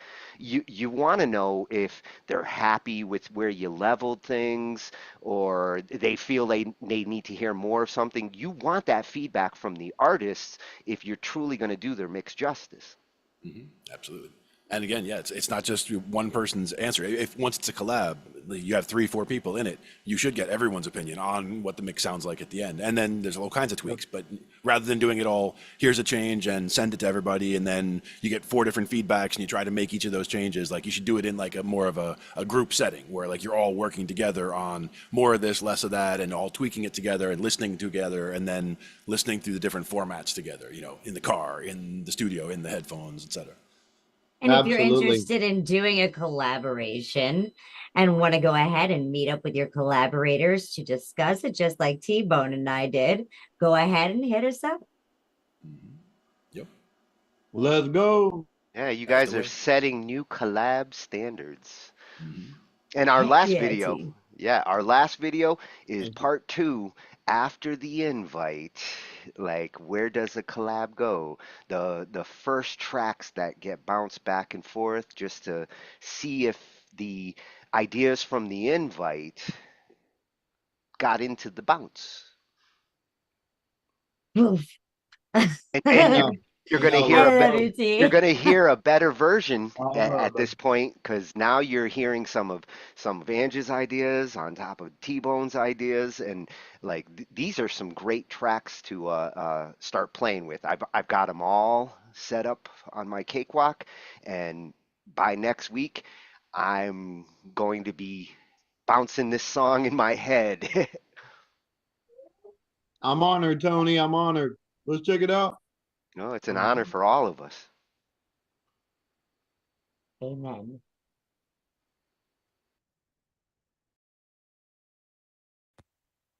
Hi, T-Bone. How are you? Oh, what's up, Angie? How we doing? Oh, it's going really, really well. I went know. ahead and I laid some tracks down there on slow mode. Oh man, I am actually thrilled. The way that it came out, definitely once it is mixed, I know it's gonna have that psychedelic wavy ass vibe that I know only you could bring to this track, which is why I wanted to invite you to it because I knew the way that you lay your backing vocals and everything, hella smooth, and it's gonna complement the track so well. Thank you so much. Aw, thanks for the invite. Yeah, And we've no got doubt. Tony. Tony's going to be going ahead and he's going to be mixing that up. Yeah, So, yeah. Looking forward to that. Tony's yeah. a beast with it, so I'm looking forward to, seeing his mixing skills. This will be the first time Tony's actually went through and mixed one of our tracks together, and this is our first collab. So That's this is right. gonna be awesome. This is one for the history book. You It know it. really Let is. go, right? Let go. Let's go, baby. Already. Well, So should we go ahead and play the track and then we can bring Tony in and then discuss the next steps? yeah, let's do that right now. Like All right. 5 minutes ago, we should already push play. Let's go. All right. Fine. Have it your way. Let's do Let's this. go. Angified.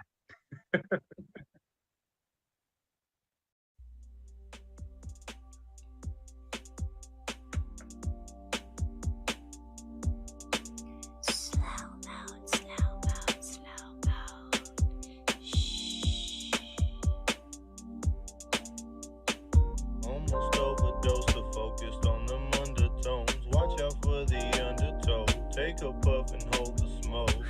Yeah. Count to 10 and let it go. Up, up, up, and away we go. I toggle through scenarios. They ended up in burials. Riding in my chariot. Banging my life through a stereo.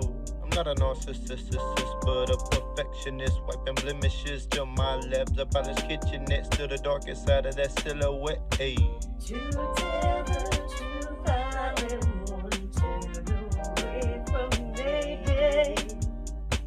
To tell the truth, I am the proof. Don't mind what they say.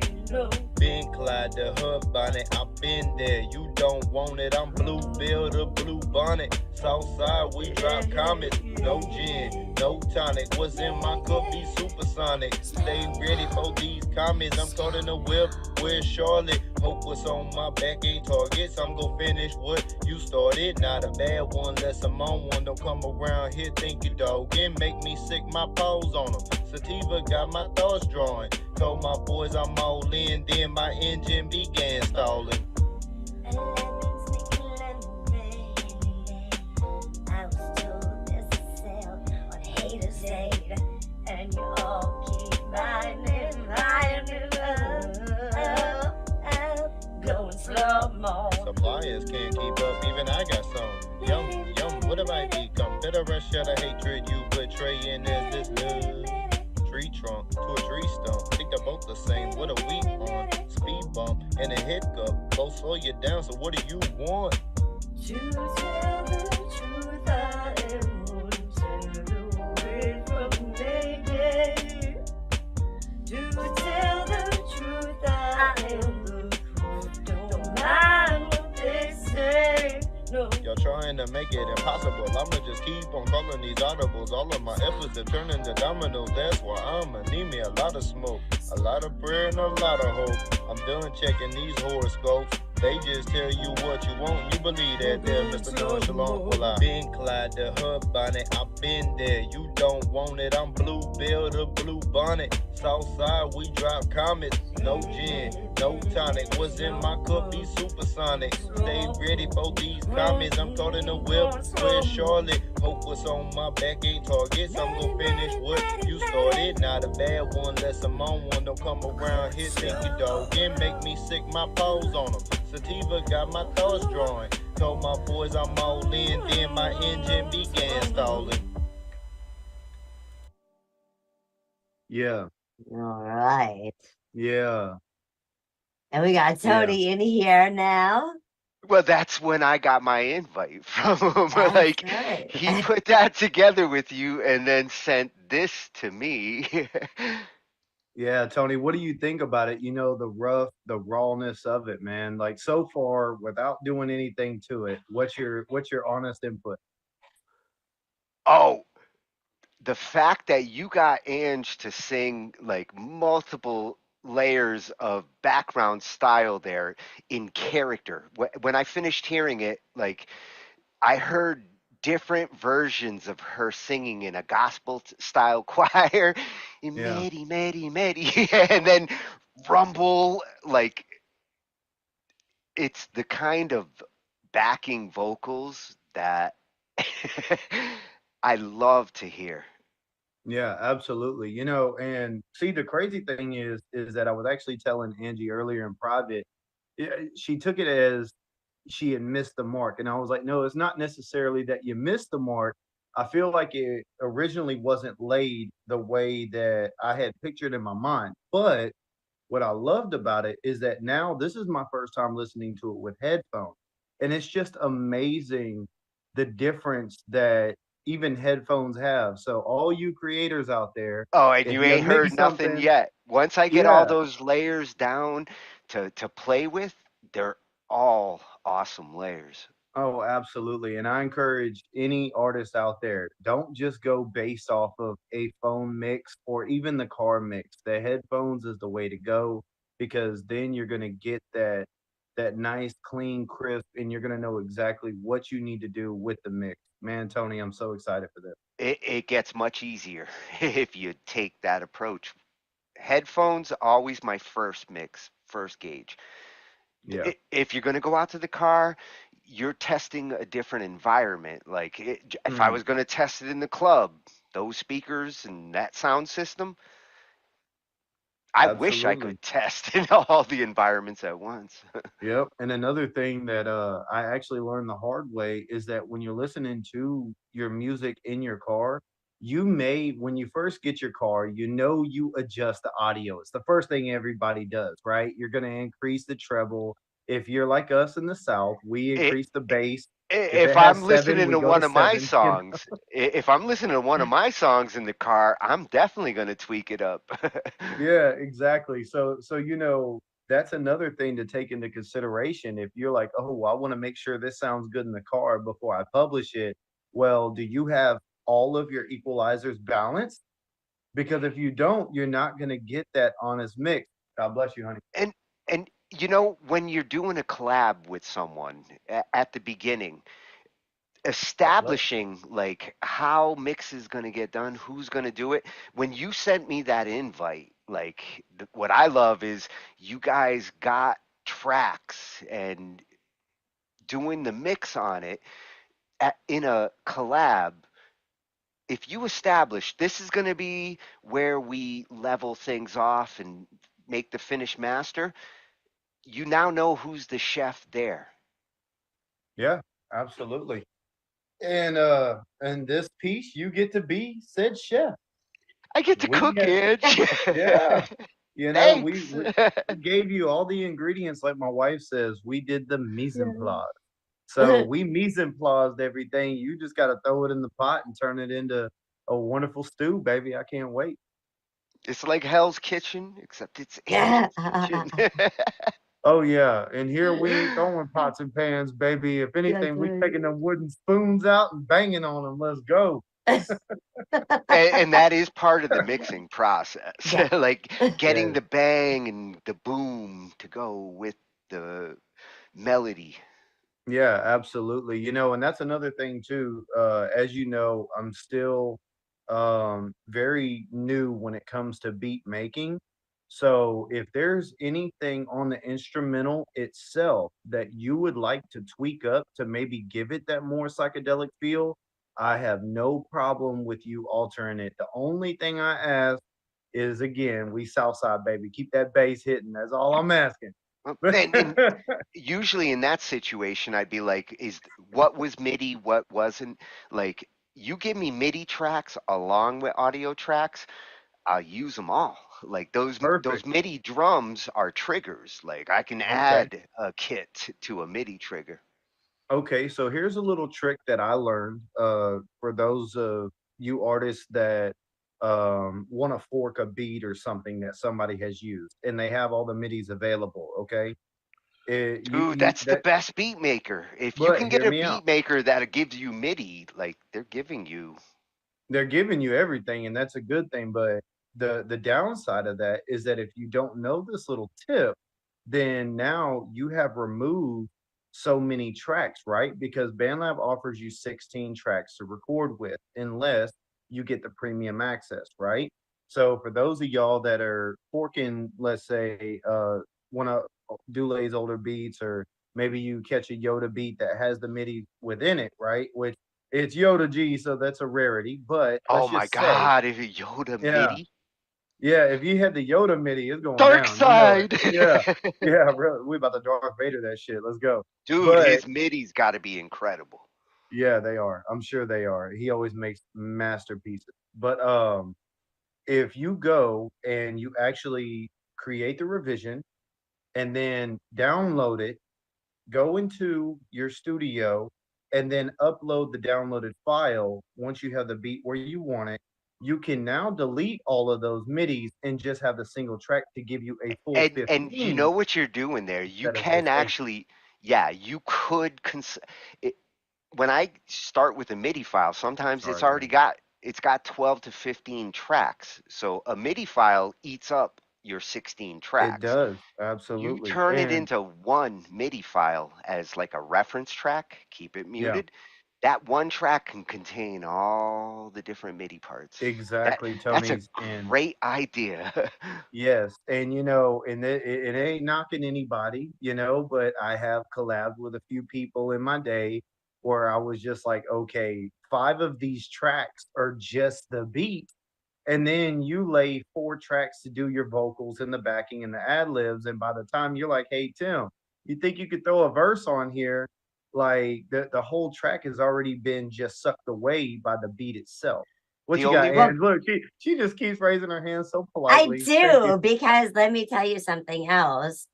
Go Something ahead. that I found that is, if you go ahead and say it's all those tracks with the beats, you can actually just slide them all up into one. consolidate them. Yeah, which is You could So, actually what you're slide them. doing. yeah, just pick them up and push them Yeah, all up into the the one track. the MIDI merges. The MIDI merges in BandLab. Well, folks, I'm gonna And have you to get don't out of need the the pro 90s. version of BandLab for that either. Oh, really? No shit. Well, see, You like don't. While you're I've in the been using studio, this. Just So move the track up. now Watch, go is pick that up the gonna whole track be and just move it up. so for all of us artists out here who are still playing with BandLab like myself, is that something that is done on a laptop and PC, or can you use the mobile application as well Both. to slide But them? you Really? still have the same limitations. 16 tracks. I Right. cannot do my MIDI in Yeah, but if BandLab I just took because my 16 average tracks and put it MIDI into is one, that just 50 opened to me up 15 more. 75. Yeah, but I use 50 to 75 MIDI tracks before I Wow. even get into audio tracks. Yes, but for the 16 average would user never that work. is using it, all the kids out there that are on their mobile phones that don't have access to all the computers and tech stuff like that, Tony. A very easy, cheap way to do that is if they're using the mobile app, or they're on the PC using the BandLab and don't have Cakewalk or Fruit Loops or Reaper or any of those. Right. They can just slide the track up into the tracks to, you know, move it up and put it all in a nice thing. And like I said, if you got 16 tracks, you move them up there. Now you just opened yourself up 15 more. So Nice. for Nice. those of you that are out there that are working off the mobiles, that, you know, Yeah, if you're like your boy Bone over here, you know, you definitely realize that there's multiple ways now that you know how to do it. You could take the complicated way that I do it and save and download and then upload, or you could do like Angie said and just drag it on up. You know, I guess it depends on your strain at the time. that's right. And your situation. If you're adding vocal tracks and you don't need all these multi tracks, you're not mixing, you're adding a part, you want to keep it simple. It Right. When it goes back to the mixer, like the whoever is engineering at the end, they need the original. Like, I need the original MIDI as much as the new As audio much as because the it's vocals, all yeah. synchronized. Right, absolutely. So what now that you have access to the track, Tony, I believe it is maybe the second or third revision actually has all the MIDIs on it before I actually consolidated them into one. So again, if you want to go through real quick and just check, it may actually even be on the first revision itself. And you could open it up in the studio and we could take a look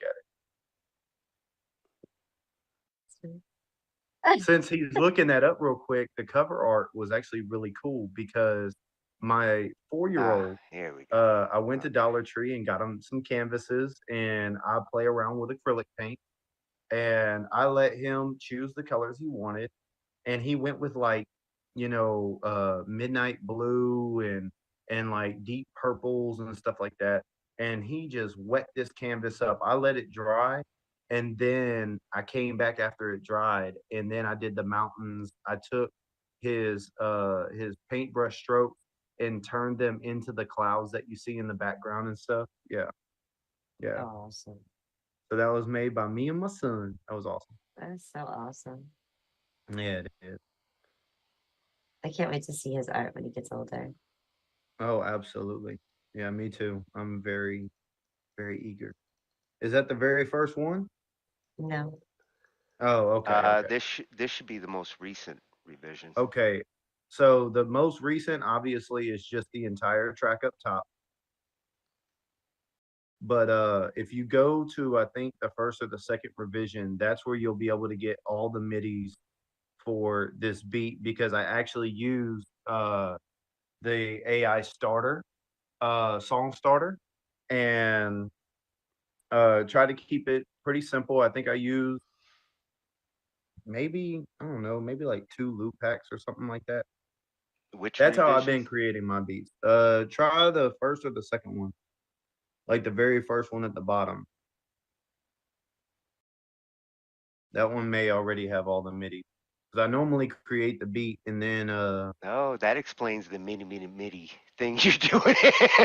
MIDI. This Yeah. one got the MIDI. Oh, There it you does go. have MIDI. Yeah, There you thank go. you. You're Now we're welcome. talking. Oh, nice. And I only use one looper. Nice. Yeah, and you Oh, 2 consolidate loopers. it My later, bad. so you are using all 16 tracks to their fullest. Yeah.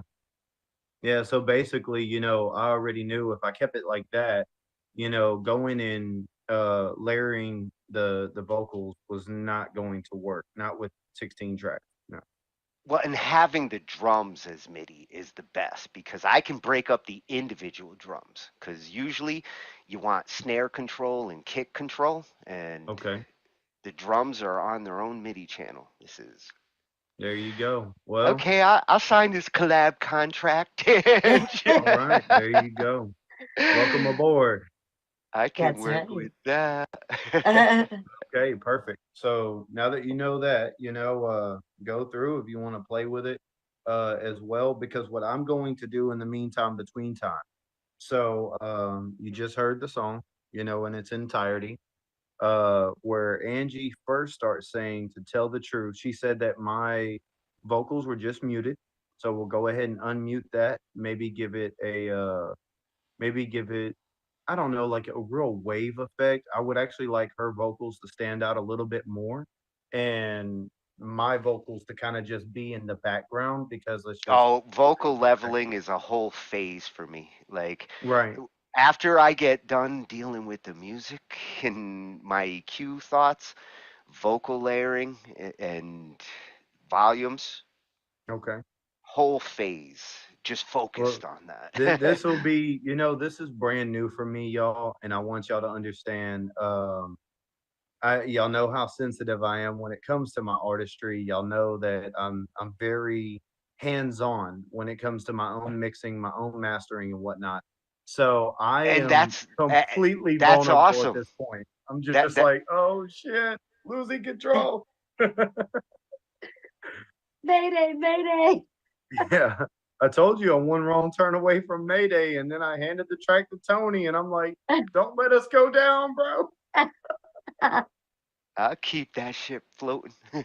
I know you will, man. I know you will. But like I said, it's for one, it is an honor though, because we had mentioned a couple of weeks ago in a private discussion, just you giving me those tips and tricks on not overpowering the reverb, making sure to control the auto tune and whatnot. Those little tips and tricks, and then and you You also told me to layer. definitely got you smoothing out your sound over the last couple of years because you have come Absolutely. into your own. Yeah, absolutely. And just a side note, they're gonna be offering this to artists who want it. If y'all are willing to, offer a little compensation and whatnot, Tony's and Angie can give y'all tips and tricks on how to, master the art of mixing your vocals. Because don't get me wrong, you can watch YouTube videos and whatnot, and you can go back and watch the same video 100 times and still may not comprehend it, but to Well, be able to have we someone get to do it together here. So exactly right here, That's sometimes you're getting right. learning hands is on. like, whoa, I learned because I was hanging out with my friends. Yeah, yeah. You smoke a little something, something, then you get off in that studio and I get learned a lot educated. doing that. Yeah, yeah, no doubt, no doubt. Well, So you that guys got to now, see the progression of this coming up on Thursday. yeah, this is going to be awesome. And if everything goes well, then maybe next Thursday we could go ahead and release it. Well, yeah, And this get is the on with that. beginning of the collab. Like what we're going to be talking about this Thursday is the beginning of an idea and where they Nice. start and how artists collab these days. Yeah, So you guys absolutely. better tune in. Check that out. Oh, that's right. You're watching us right now. Hope you Hello. enjoyed the What? video. Are we Let's here or go. are we there? When is it? Hey, That's what Tony. Rollo was talking Slow about mo. earlier. Slow mo, bro. Hello. Slow mo. Mayday, mayday, mayday. All right, y'all. Appreciate y'all again, for real. For real. I can't wait.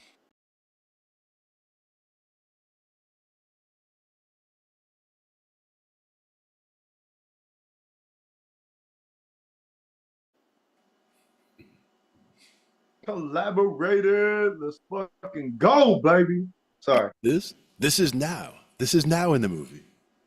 Oh, yeah. Yeah, and just fucking with my time. Oh, mayday. Oh, Yeah. and what T-Bone was asking for the psychedelics, that's coming next week. Like, Ooh.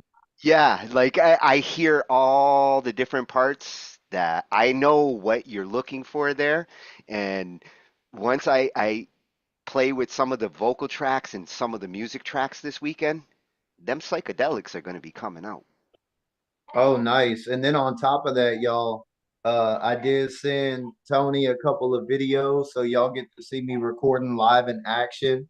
It ain't gonna be much. I'm not gonna give you all the glit and glamour, but I'll give you a little sprinkle of what I do when I enter my zone. So, So Tony, no you got face Yeah. paint, no face paint this time. nah, look, faith wise, and it's funny because earlier we talked about Clark Kent in the phone booth, but that doesn't compare to the shower, damn it. I'm about to go take a shower. It was fun, it was real, but even that collaboration, y'all, that was an insane collaboration. Like you were talking about earlier, Tony, with the deadlines, right? Even that collaboration was I think I had 2 weeks to get everything complete. from the vocals, the backing vocals, and the ad libs, because his director in India was already getting the plane tickets and stuff for where they were going to be shooting, on that part of the world. So it was just, he was like, Tim, are you going to be able to do it, brother? And I'm Yep. like, That's why yeah, they had to have deadlines, because if you're making the video at the same time that you're getting the tracks ready, you got to get this done before you can go do that. And if you've already booked the plane tickets, then that's a yeah. legit deadline. Yeah, most definitely. And another thing I was actually thinking about bringing up to y'all is possibly making a nice trippy psychedelic music video to go with the psychedelic track. I mean, why not? Already been a thought Mm. in my head. Oh Do it. Well, let's man. manifest that baby. Let's do Heck it, man. yeah. And then we can continue showing people, hey, the collaboration doesn't have to stop at just the song, It really you know? doesn't. A good collaboration grows into other projects and albums, and that's how a little seed grows. Yeah, Might most have to definitely. take some of the graphics that you and Glenn had made with Glenn mostly on the AI that he's got flipping up in there that are upside down, because some of those actually are my face. Yeah. And And you're upside down. I'm upside down. I'm gonna see if I can make them sing your parts. Yeah, we could do that. Well, don't forget about the virtual Ange, the Vange. Yeah, She could be The useful in Vange this got to come too. back. One thing I was going to mention about the vocals, that he was talking about the vocal mixing, taking it as a whole separate layer and a whole separate project. There's also the vocal panning. Like, is something slightly left, slightly right? Like, those little changes can make such a huge difference in how everything comes together. That's gonna be part of the psychedelic effect. Right, Like right. when you go psychedelic, sound moves, it waves. Yeah, and see, that's what I was thinking as well. And that's why I love like the ST chorus effect, because you can kind of control how the vocals are going back and forth. And like for something like Angie's harmonizing, oh, that would just be so trippy, right? Like I'm And spitting my especially at the verse and then beginning. you hear like The slow mo. at You're the like, beginning, what? she's doing that whisper thing that she Yes. sometimes does on tracks. Like I've mixed other tracks where she has these little whispers coming in. That Yeah. shit's gonna dance around. Oh, I can't wait. I'm telling you, y'all got to tune the fuck in, because this is about to be hot, boy. This is going to be the hottest shit you never smoked on Band Lab, motherfuckers. Let's go. Straight up. Yep. Yeah, they get to watch the collab in motion. Yeah, and this is such a new experience. Like Glenn, I would like to know your thoughts, man. What do you think about, what Angie and I and Tony have been kind of formulating and whatnot? What do you think about this? I like the process. I like the layering. I like the way everything comes together. The way that you guys have the MIDI broken out there so that the drums can be separated like that. That's huge for Tony. That's going to be very helpful. A lot of times that's all gone already, and the fact that you already had that as a step that you could just say, hey, you could always go back to that step in the project he's already in, makes it that much easier than if it had been something in a different project where you did the stems and spat it out and then re-uploaded it, which is a perfectly legit way to do things, to get it to where you need to get it, where you just want that one drum track all compressed down. But all of that, all the process that you guys are doing are steps that are things that you learn over time, that you guys have, by doing the stuff, you figure those things out. And just by getting that process down, some people, they don't know any of those steps, so they're in the dark about a lot of that. So them seeing Or that they're go not through is helpful. they're not familiar with them, so they don't do them. Like the Right. revision system with BandLab, the awesome thing is I can go back to that revision that he started with, get the MIDI, and then I can go to the latest revision, get the vocal tracks, and with those different revisions, you should consolidate tracks like you guys had mentioned, and keep it simple for the people who are adding parts, so that way like I can find the vocal parts here, I can find any other parts in the revisions. That's a good workflow with BandLab. And be gentle Absolutely. with your friends, because believe me, Glenn was on the lab for like a long time before he would even publish anything. Yeah, it's true. But I was once I did though, I started doing the whole publish something every day almost for I don't know, a year, almost 2 years. But I looked, and it's been almost 2 years since I've really published anything. So I really got to get back on doing something. So I think Yeah, most of well, what I've been doing is with the bands that I work with. yeah, you've been lucky. Kind of You've been Zippy you've and been going Gary. and playing every night, which is I would take that over publishing a song every day anytime. Yeah, and that's the thing is like most of the times we're going out to open jams where we're playing, whether it's a 15-minute set or whether it's playing, 3-4 songs, and they ask you, oh, do another, and you end up doing 6-7 songs, whatever. Those are fun, but they're good jams, and also, a lot of times I get called up to, as a bass player, there's a lot of people who show up to an open jam as a guitar player or a singer, but they don't have anybody behind them, so they'll be looking around for a drummer or a bass player, and then after we play, they're like, oh, you want to play bass with us? Come on, jump in. So you end up doing 2, 3, 4 sets in one of those nights, and it works out where it's like, oh, what are we gonna do? It's like they don't care. They're like, oh, let's do something in B. All right, here we go.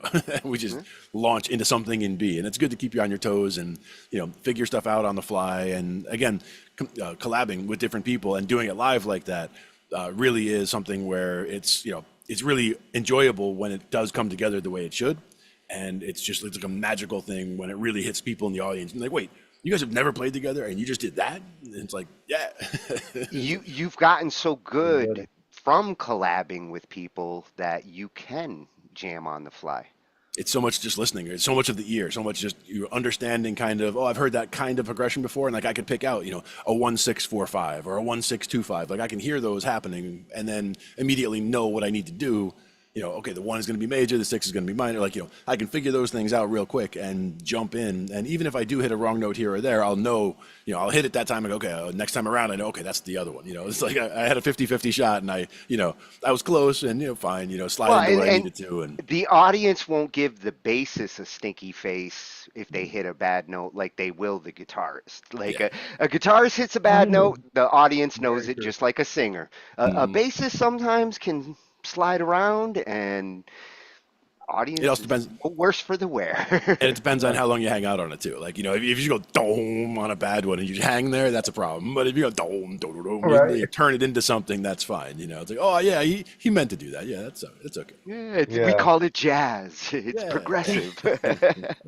He was playing bass outside. guitarists, And he came back I inside. feel like y'all are the only ones who actually get the pass when it comes to the fuck ups. Because Tony, you are absolutely right. If you fuck up on the lead, bro, oh, we throwing shit at you, buddy. That's why they're in the front. That's why they're in the front. Because if shit's gonna get thrown, it's gonna be at them. Oh, and I have a hard time hiding behind anybody. So I got playing bass and I'm in the back. But somebody starts throwing things, I'll hide behind the guitar player. I don't mind. Yeah, there you go. Just get behind the drums. You'll be good, Glenn. I got a 5-string bass and that thing is solid. So if something comes at me, I'm just gonna use the bass as a blocker. Which that bass is almost as big as me, so it would make a pretty good blocker. Yeah, we have a picture of you holding the bass somewhere. I'm pretty sure. I know. Yeah. It looks different on me. And then the other day I was down over Bill's and I played the. He's got that bass on the wall that's like the McCartney bass, like the violin bass, the Hofner. Yep. And I played that, and like looking at me play that, it's like super tiny compared. So I picked it up and I put it on my shoulder like a violin. Wow. It does look much different than the 5-string. Yeah. Much different than the 5-string. You gotta get a ukulele. That would be hilarious. I was thinking a U-bass would be interesting. Yeah, for sure. I've also thought about a traveler guitar, like one of those little ones that's like no body, the kind of thing you could throw in a backpack and bring on an airplane. Small, easy to travel with, kind of a thing. That would be cool too. Collaborate with. Yeah. T and I are gonna grab our capes and we're gonna go ahead and sneak off here. While you guys go ahead and finish talking some about the IT. Sounds good. Okay. Thanks for coming. There you go. Love the collab. Thank y'all. Y'all have a blessed night. All right. Oh, awesome job so far. Next week's gonna be fun. Stay tuned for the rest. Can't wait. So what do you think, Glenn? Collaborate it. Collaborate it. I like the use of the different parts. I like the way things are coming together. I know that there's going to be more mixing happening and all of that. I like the way that, again, the different iterations really do show how the project started and was brought along in thoughtful steps in terms of the way to bring things together and move it on to the next stage. But you always have, again, with the iteration of the way it saves, you can always go back to those to get those out and still have them So you can make that stem separation that much easier. You don't have to now do a stem separation and hope it works well. You have the stems separate in the beginning, so you can just start there and build forward if you want to. Yeah, and in this case, the mixer is going to be doing it outside of BandLab. So this is a good example of a typical situation for a lot of collaborators when they do go to someone to mix or produce the tracks. Most of the producers on BandLab are going to pull it into a DAW because they need plugins, and that's the one reason that I can't do it over on BandLab. But BandLab makes a great facilitator for people's parts, and everything stays synchronized to the DAW and synchronized going back up. Yep. And that's the beauty. And again, that's where getting clean input tracks is also so important, whether it's, and she was saying effect with her voice, that's totally fine. Like it's the adding of excessive numbers of effects and really drowning out the original signal with effects that becomes problematic. And then it's hard to kind of, get that out of there in order to, change the reverb, for example, or get a different echo on it or whatever. Well, that's why when I'm grabbing tracks, like the vocal tracks or any kind of audio tracks, if they do use BandLab effects, I like what they're using and what they're suggesting for their effects. I will take the wet track because they've already sculpted their tone that way. Yeah, exactly. But I will take a clean version of it because sometimes the BandLab effects get mushy in the transfer, and the clean track is a way of re-clarifying, sharpening back up. And that's the one that I'm going to use like a glue on, like reverb or a bus effect that all tracks are sharing a little bit. That clean version goes to the buses. The wet version's there for subliminal effects. And for reference. And again, you can mix in as much of it as you need. Like if it's mostly good, but you're not quite 100% with it, then you're mixing in most of it, but not all. And then you're cleaning it up, like you said, with the clean track a bit. If there's really problems with it, like it's got a reverb that's totally clashing with other stuff and you don't want to change to that reverb, you could be taking it almost all the way out or all the way out and using just the clean track and building up the effect to try to mimic what they were going for, but in a way that doesn't conflict in your project. So you could go for that much reverb, but using the built-in, the one that you have already established, like you said, for the buses. Yeah. If I really feel like the effect chain from BandLab is decent but needs some tweaking, then I'm looking at the chain on BandLab and just reverse engineering it over in the DAW. Exactly. And it's not that hard. There's not that many settings, and you can tell, oh, this is from the reverb and this is from this and this is from that, like as far as the pieces that they used to build that sound. Yeah. Once I start getting into reverb, to me, reverb's always a glue. I mean, you might use a specialized reverb for a certain track where you want it to sound like it's in a hall for the effect, but typically the reverbs that I'm using for mixing are glue reverbs. They're part of a shared reverb, not a single track. Some of the different scenarios I could see for the different reverbs, you've got the one that's the glue, as you said. There'd be one that I would say for like a vocal mix to keep like a chorus of people together specifically. I would have one maybe differently for the snare, like you were saying, that one element that you might want different might be the crack of that snare that you want to have. And that's why I loved when he said, oh yeah, I got all the MIDI, because he did it with the song starter, and having the drum MIDI track, I can separate a drum MIDI track has 127 keys in it. I can run a script and say, put the bass on its own MIDI track, put the kick on its own MIDI track. Breaking up the kit makes it so much easier to actually say, okay, well, this is the snare effect I want in the track, and this is the key. With hip hop, it's a necessity to be able to separate the kick and the snare.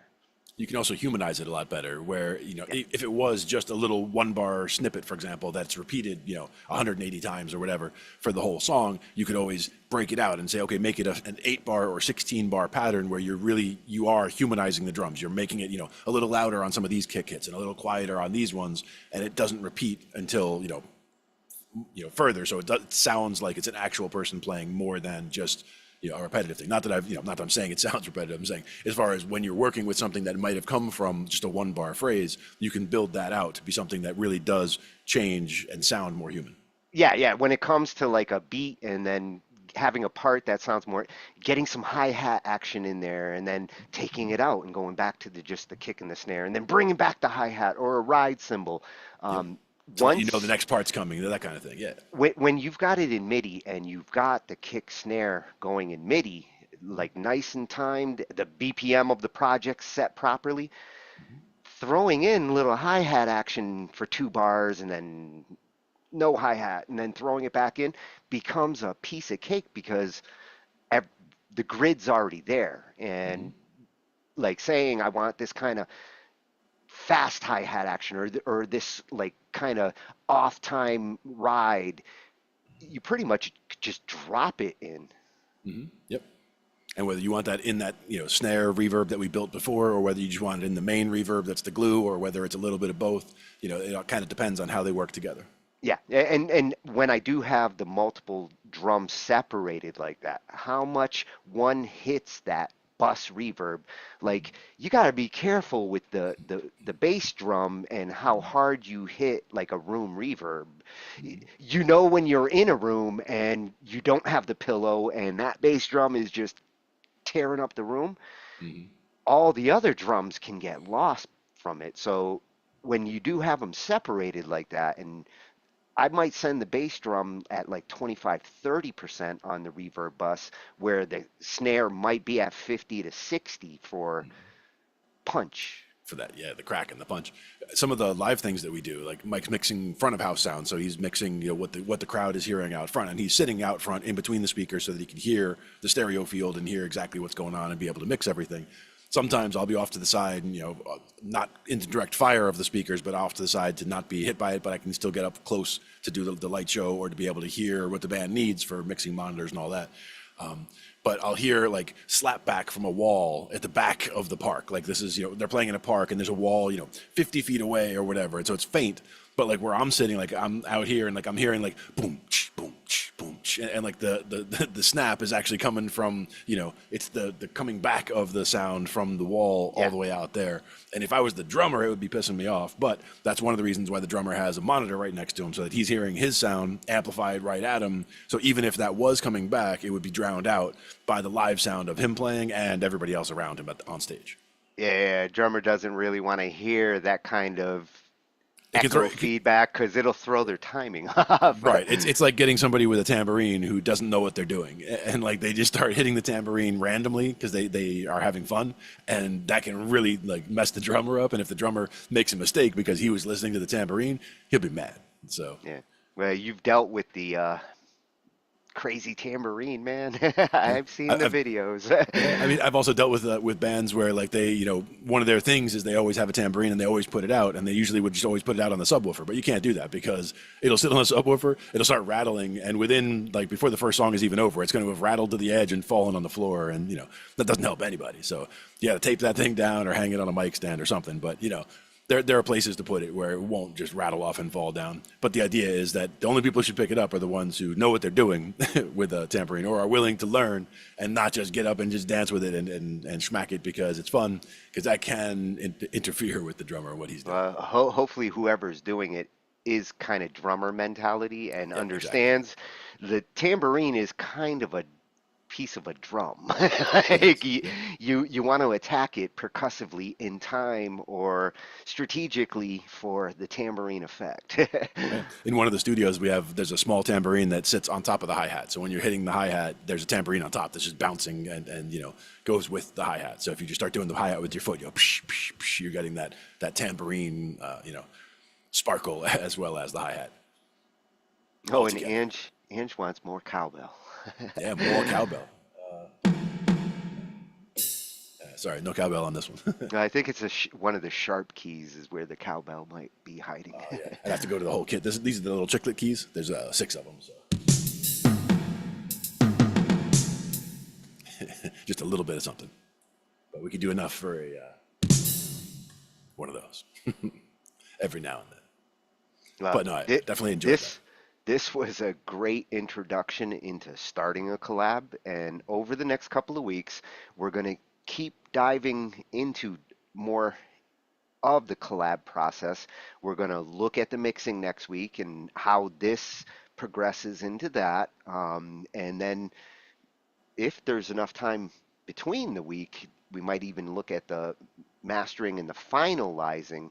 We'll see how the workflow goes.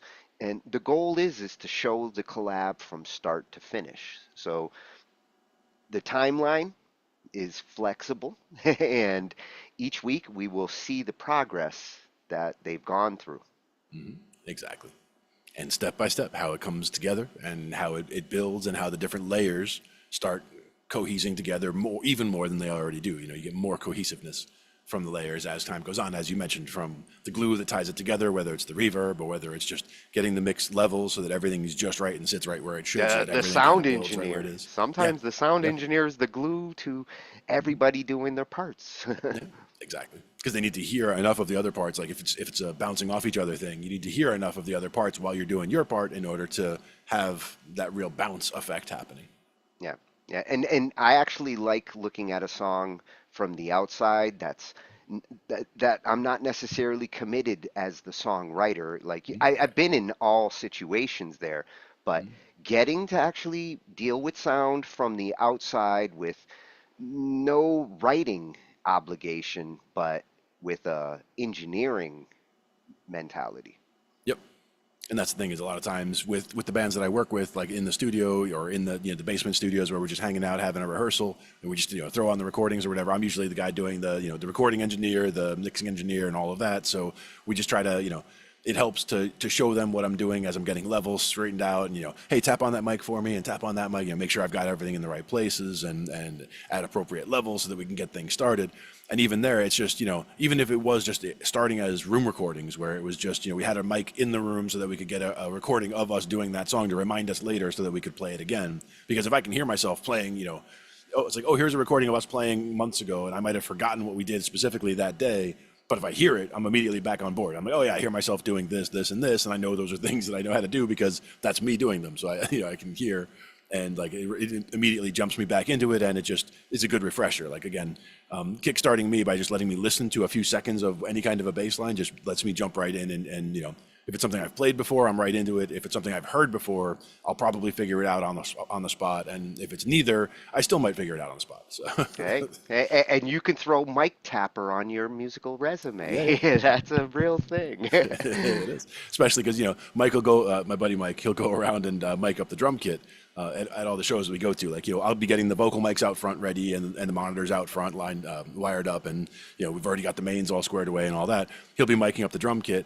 And once it is, he'll be going back to the pad and getting everything dialed in. And I can just go over and just give a little, taps. Since he set up the drums, he knows where everything is anyway. But sometimes his wiring gets complicated because he, sometimes we'll use a 16-channel snake in the front, or let's see, an 8-channel snake in the front and a 16-channel snake in the back to get everything where it's going. So he's got things plugged into the board in different places, and they might say 1 on the connector, but it's going into 9 instead. So it's like he's got all that mapping going on in his head when he's getting things lined up. So he's the one who knows what's happening on the pad, but then everything's all labeled. So vocal 1, vocal 2, vocal 3, guitar 1, guitar 2, keys 1, keys 2. But we started having me hold the second iPad so that he's doing the main front of house mix out front. And I have access to all the mixes on the second iPad, but I can do the front of house mix if I need to adjust something that he's not hearing, or I can go into all of the individual mixes so that if I hear, if the keyboard player is like, hey, I need to hear more, I can go over to his mix and turn up more of the keys. Or I can say, oh, the lead vocalist for this song, he needs more of his own vocal. So I can go pump, go to his monitor and pump more of that main vocal. So just being able to do that monitor mix helps a lot. Second iPad guy got a lot of responsibilities in this world. Yeah, exactly. And that's the thing is, I'm usually the one who's closer to the band also. And I mean, at 6'6", I'm very easy to spot. So the band can find me all the time, but they never see Mike because Mike's usually got his head down and is working in the iPad. He's not really looking at the band all the time. Whereas he's in the trenches. He's in the trenches. He's reacting to his ears. So he's sitting out where he can hear everything or moving to different positions in the crowd and making sure everything's well represented. Where I can stay, relatively close to where the band is or in a spot where the band can clearly see me and just be able to look up. Because all they have to do is, look at me and just kind of make a motion that whether they need up or down, and I can, figure out what they're looking for and go from there. And then they can tell me, thumbs up, sounds better. And we just go right like that. And it just makes it so that they can easily access us without having to get on the mic and say, hey, can I have more of blah, blah, blah in the monitor? Because not everybody wants to make that kind of interruption in the show, but they want that change made. So they can just make eye contact if they're wearing shades, like lift up the shades and look at me. And it's like, you'll see me like, yep, yeah, what do you need? And, I'll see them go, this, and up, down, okay, yeah, fine. Well, and sound and light guys are a form of collaboration when it comes to bands that are playing out. Like Part of the crew. You got to collaborate with all of them. Yeah. And for the most of the time, I have to do all the drinking for the band because they're busy on stage. So I got to carry all the extra weight. Someone got to take it for the team. All the hard work.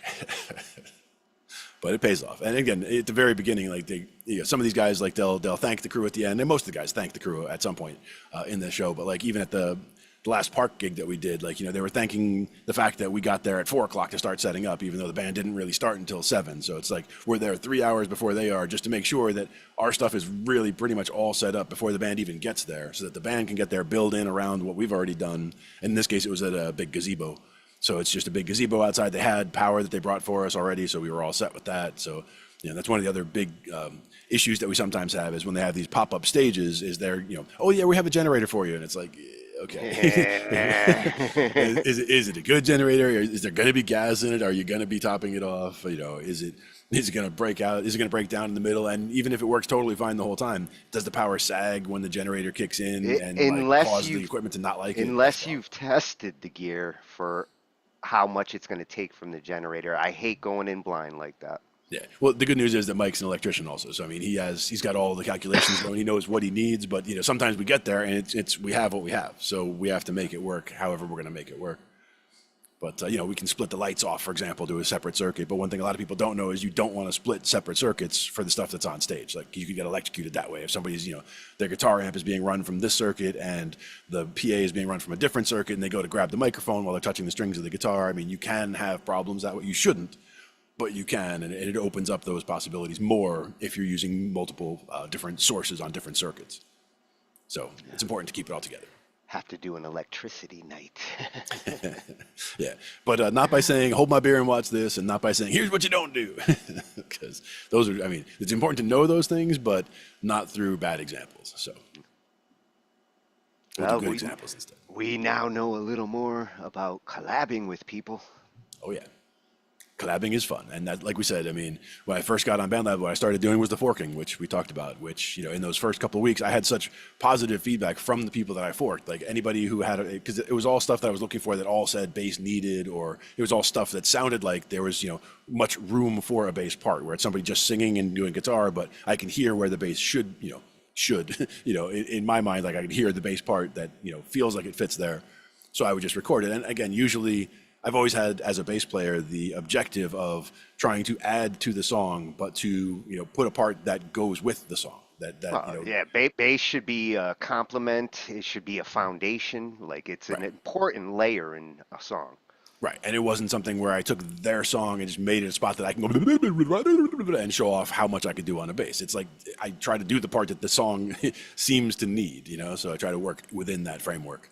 And in those cases, like it seemed like I got such good feedback from everybody that I was doing it with that I was like, I totally jumped on board for, collabing with other people and, made it just that much more fun. And I also got a lot of good people to follow to build the, the people that I had in my feed coming up. So I had, and once you had hands on your feed, then, you're good, you're set. You have all kinds of people showing up. So you'll be, find all kinds of good people to collaborate with because it's fun. Either you find the collaborators or they find you. Happens both ways. Two-way process. Yeah. And on Thursdays, we talk some IT. IT with Glenn and Tony. What are we doing tomorrow? Tomorrow, we actually got a double header of album debuts. Da Vinci just came out with his new album, Soul Search. Nice. And at 8:30, we're going to be going into that, and then at 10 your boy Ant is going to be coming in and showing some of those beat making skills that he's got. Nice. Some rapping. Double header. Yeah, double header. Gonna get a nice little spotlight on both.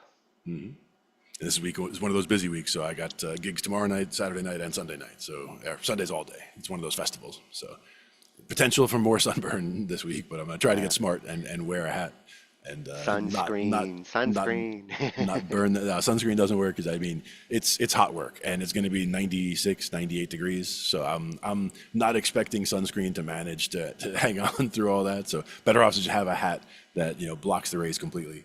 And try to not stay in the sun as much as I can. Like, as soon as I move stuff, get done with a layer of, getting all the stuff done, get onto the stage, but get into a spot in the shade and do all the, okay, if I got to unwrap cables, do it over here and stay out of the shade or stay in the shade. Because the direct sunshine is not your friend. Yeah. Not for too long. But it'll be all right. And again, we'll have that for tomorrow. And next Thursday was another Talkin Shhh I.T. And we'll be back for more. We'll be back for part 2 of this collab. Exactly. It's a multi-week project. And it's coming up towards 4th of July. And at some point, I'll probably have to miss another night for whether it's the 4th of July week or whether it's the week before. And I'll have to double check and see when the gigs are. But we will work it out. And we will do collabs. And we'll talk some more. IT next Thursday. See you tomorrow night, guys. Toodles. Bye-bye.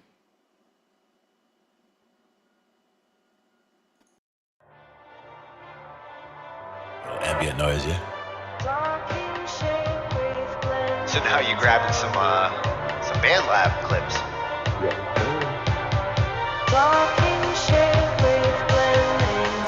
Now for me that would also be something where I would use like volume automation and like bring that from the bottom, like bring it in and then bring it back out. And these are the kinds of sounds you can scratch.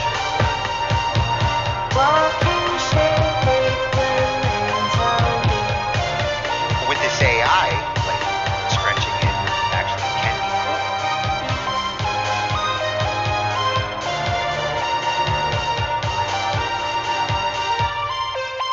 Oh, that was perfect for the interlude too. Ends it right in the right I didn't spot. even notice 40. I